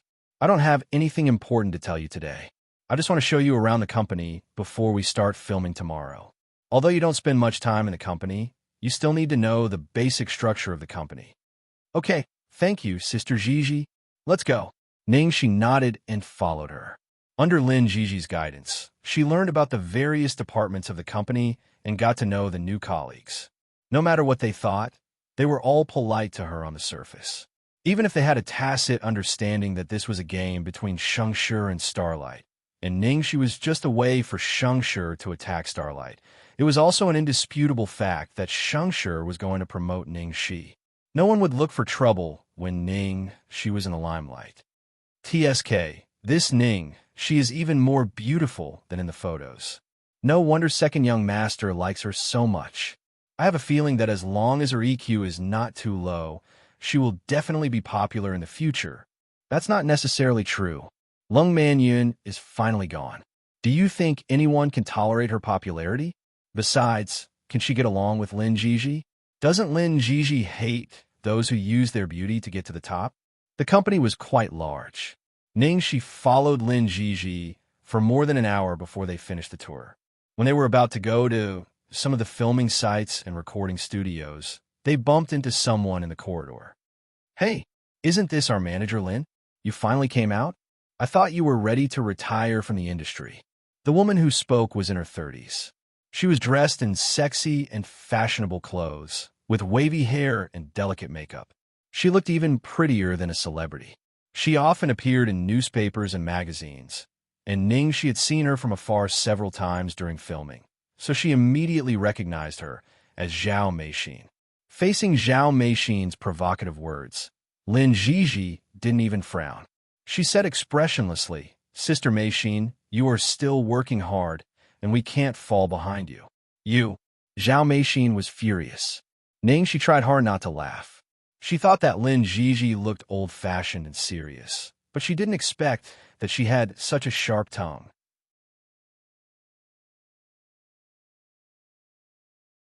Zhao Meixin clenched her teeth and coldly snorted. Lin Zhizhi, although I didn't think highly of you in the past, I have no choice but to admit that you do have some ability. You were able to raise Long Manyun's mediocre looks to such a height. But now, speaking of this, Zhao Meixin deliberately paused and glanced at Ning Shi with a mean and disdainful look. After Long Manyun left, you found such a good-for-nothing vase except scandals and a pretty face? I remember you hate artists who rely on their looks the most. Why? Have you fallen too?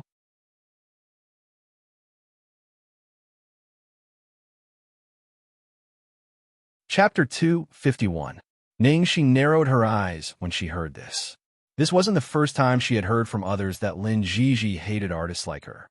It was impossible to say that she didn't care about it at all. After all, she was in a fight with her in the future. If they didn't agree with each other from the start, how could they continue working together? Lin Zhizhi naturally noticed the flash of worry in Ning Shi's eyes. She looked at Zhao Meixin and said unhurriedly, Sister Meixin seems to have some misunderstanding about me. As everyone knows in this industry, being good-looking is a gift from God. It's something that others can't even dream of. Why should I hate it? What I hate is a vase that has nothing but looks, but no substance. Everyone loves beauty. I think Sister Meixin, you should be able to understand this, right? Zhao Meixin's expression changed when she heard the last sentence. What did she mean by she could understand? She was clearly mocking her. She was originally an actress, but because she wasn't good-looking enough, she switched to being a manager. She paid attention to her image and often went for beauty treatments and microsurgery. Damn Lin Zhizhi. She didn't usually speak, but every time she did, she would stab at her. A dog that bites doesn't bark. You're so sure that she's not a vase?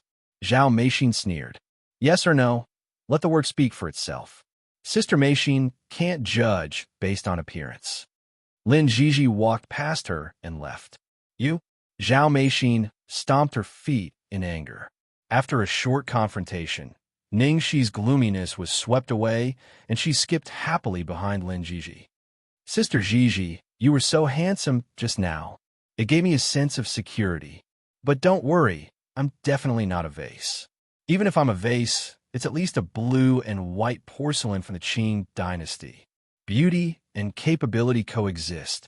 Lin Zhizhi glanced at her and curled her lips slightly. It's not enough to just talk. The filming crew will start tomorrow. I'll accompany you then. Besides, it's not just me. The filming crew has also opened up for media visits. There will be a lot of reporters. I've already sent you the latest script and shooting plan. You should know that you have an important scene that day. It's a test of your acting skills. This is your first battle, so you must prepare well. In fact, during this period of time, she had studied Ning Shi's resume and some of her works, and found that this girl's acting skills were really good. She just had to wait for tomorrow's scene. Got it. I'll do my best. As Ning Shi spoke, she secretly sized up Lin Zhizhi, who seemed reliable no matter how she looked at it. The more she thought about it, the more regretful she felt. How could a woman like Sister Zhizhi fall for that unreliable golden retriever Jiangmai? Because Lin Zhizhi had other things to do, Xiao Tao stayed with Ning Shi. Xiao Tao had a lively personality. She talked nonstop along the way, and Ning Shi heard a lot of gossip about the company from her.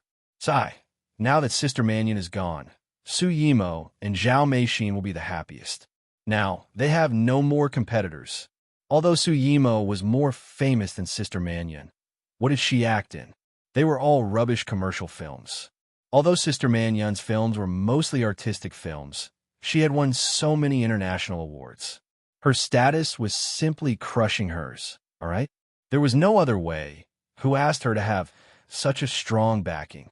You're obviously not strong enough, but you're still shamelessly occupying the position of the #1 sister of the Golden Age. Is Su Yimo's backing very strong? Ning Shi asked. Of course. Don't you know, Sister Shi? Xiao Tao looked surprised. Then, she moved closer to her ear and said mysteriously, Su Yimo's backing. is our boss Lu.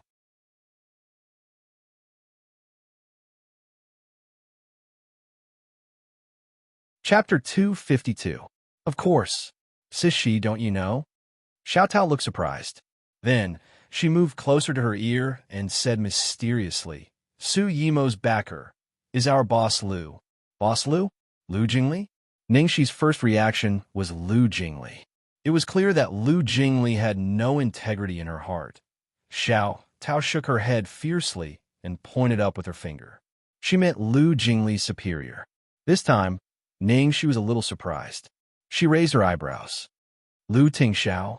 Xiao Tao nodded like a chick pecking rice. Then, she looked around nervously. Keep your voice down, as long as you know what's going on. Ning, she touched her chin. But why hasn't there been any news of such explosive gossip? Who would dare to pull out the big boss to create hype? So, only the people inside our company know about this. Xiao Tao explained. I see. Before Ningxi could ask for more details, Xiao Tao couldn't help but start gossiping. At first, Su Yimo was just a second or third-tier person. There were many people more famous than her. In the end, I don't know how she hooked up with our big boss and gained his favor. All of a sudden, all of the company's resources were placed in front of her for her to choose from. She rose to the top like a rocket. The more Xiao Tao spoke, the angrier she became.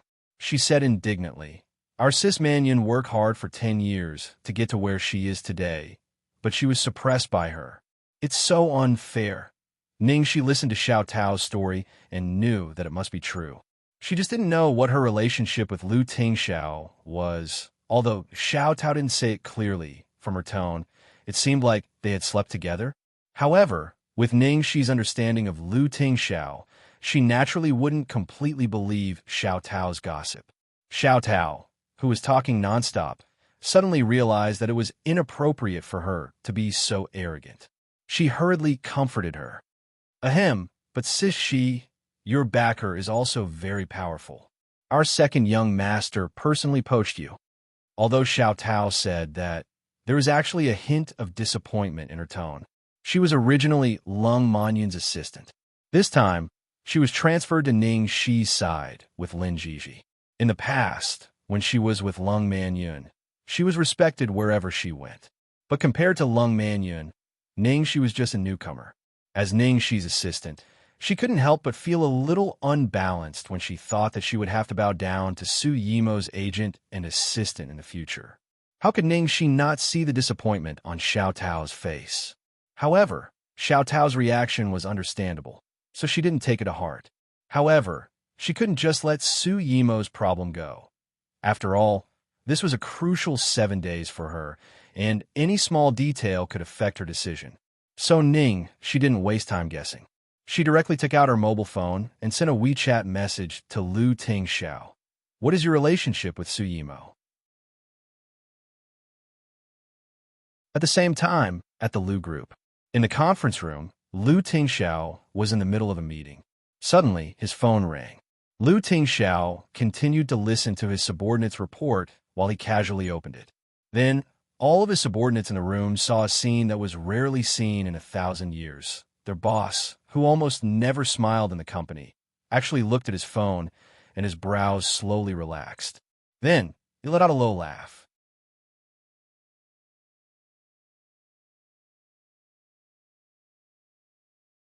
Chapter 253.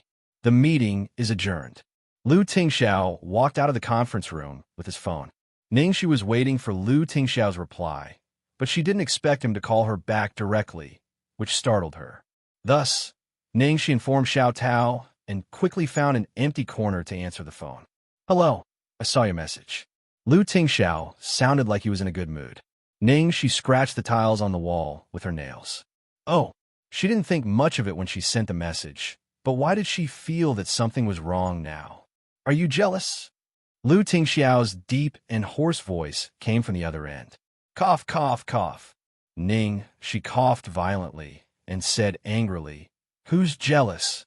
I just thought it was necessary to understand the interpersonal relationships in the company. So, ask casually. Damn it. No wonder she felt that something was wrong. It really made people think that she was jealous. Since it's just a casual question, I refuse to answer, Lu Tingxiao said. Ningxi was dumbfounded. She had never thought that Lu Tingxiao would be so childish. What do I have to do to make you tell me? Lu Tingxiao said. Remember my question? Which question? Was she jealous? Actually, when he heard Xiao Tao's ambiguous speculations and heard her linking Lu Tingxiao with another woman, he indeed felt a little uncomfortable in his heart. But how could she admit it? She pursed her lips and said indifferently, If you don't want to answer, I'll just take it that you're having an affair with Su Yimo. Do you know that I can deduct your score from 0 to 0? Lu Tingxiao sighed and compromised. Don't worry, it's fine. You don't have to worry about her in the company. Then why do people say that you're Su Yimo's backer? Didn't you order people to give Su Yimo a lot of resources? She didn't understand. I'm your backer, Lu Tingxiao replied. She blushed and said seriously, Speak properly. Don't flirt with her. Lu Tingxiao chuckled. I don't laugh either. Lu Tingxiao finally stopped teasing her. He coughed lightly and replied, I did give the order, but I'm innocent. I gave the order because she saved Xiaobao's life. What happened to Xiaobao? Ningxi immediately asked nervously. Previously, in order to let Xiaobao interact with more people, I tried to send him to school. In the end, he lost control of his emotions and ran out. He was almost hit by a car that didn't dodge in time. Fortunately, another car suddenly rushed out and knocked that car away, saving Xiaobao's life. We found out that the person in the car was Su Yimo. She rushed over because she was drunk and accidentally saved Xiaobao. She was dumbfounded. Damn, I didn't know if Su Yimo or Xiaobao was lucky. So in order to repay him, you gave that order? She could understand why Lu Tingxiao wanted to repay her. Even if Su Yimo had saved Xiaobao by accident, she had still saved him. Yes. TSK, he really did save Xiaobao's life. Why didn't you marry me then? Lu Tingxiao's words instantly killed him. Do you think I'll devote myself to just anyone?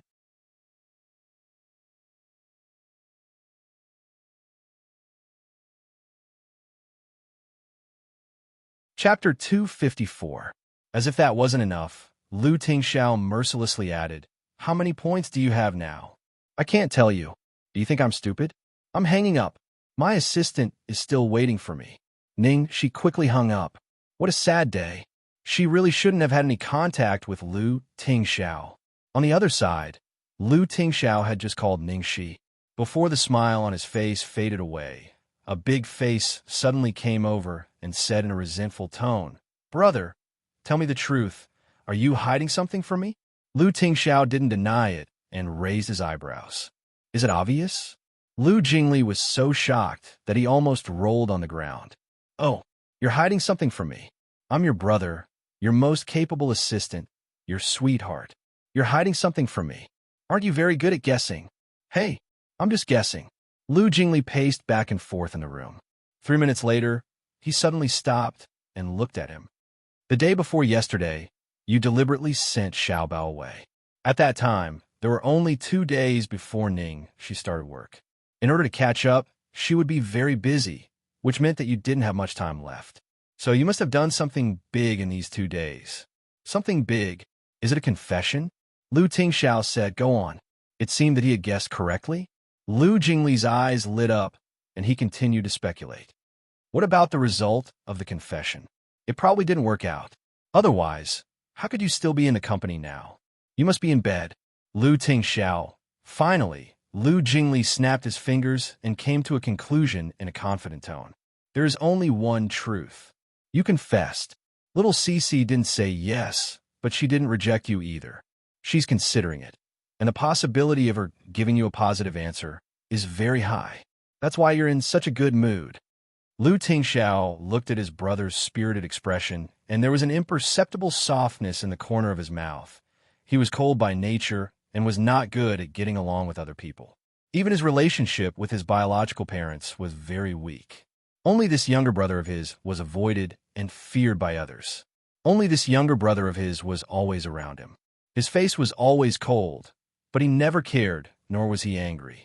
He did not like to talk, so he could only guess his brother's thoughts. Moreover, he could accurately guess his brother's thoughts. He thought he was lucky enough. He didn't expect that he would meet Ningxi again. The next day, from midsummer to early autumn, the crew of Under the Heavens finally restarted filming after many twists and turns.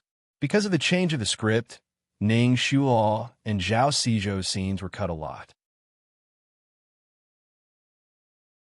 Ning Shuo and Ning Shi originally had 3 scenes together, but now they were all deleted, which meant that Ning Shi would not meet Ning Shuo on the set in the following shooting process, which saved her a lot of trouble.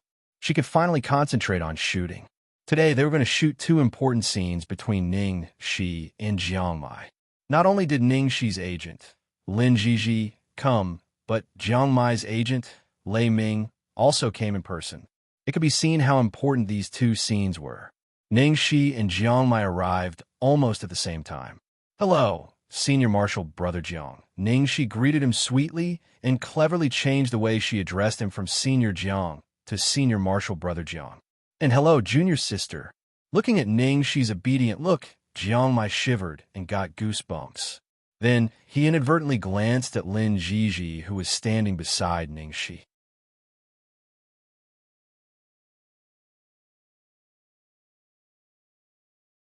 Chapter 255. Lin Jiji was talking to Lei Ming and didn't notice Jiang Mai's gaze at all. Then she turned to Ning Shi and said, "Ning Shi, I have something to discuss with Brother Ming. You and your senior brother have a good time." "Okay, Sister Jiji, you can go now." After Ning Shi waved her hand and sent Lin Ji away, she immediately turned into a little devil. She stared at Jiang Mai and said, "Tut tut, golden hair. Did you see that just now? I felt sad for Sister Jiji for so long after I knew she was your ex-girlfriend. I was worried that she would be embarrassed when you 2 met, but she didn't even look at you. So cool. I like Sister Jiji more and more." Jiang Mai gnashed his teeth and glared at her. "Who told you that she was my ex-girlfriend?" Ning Shi blinked. "Didn't you say it yourself? Get lost. I didn't say a word about it. You were the one who gossiped. It's your fault for being so easily misunderstood." Ning Shi complained. Then she became more curious. "Since she's not your ex-girlfriend, what's your relationship? Why are you so afraid of her?" "When was I afraid of her?" "Ning Xiaoxi, can you stop thinking like that?" Jiang Mai was about to break down.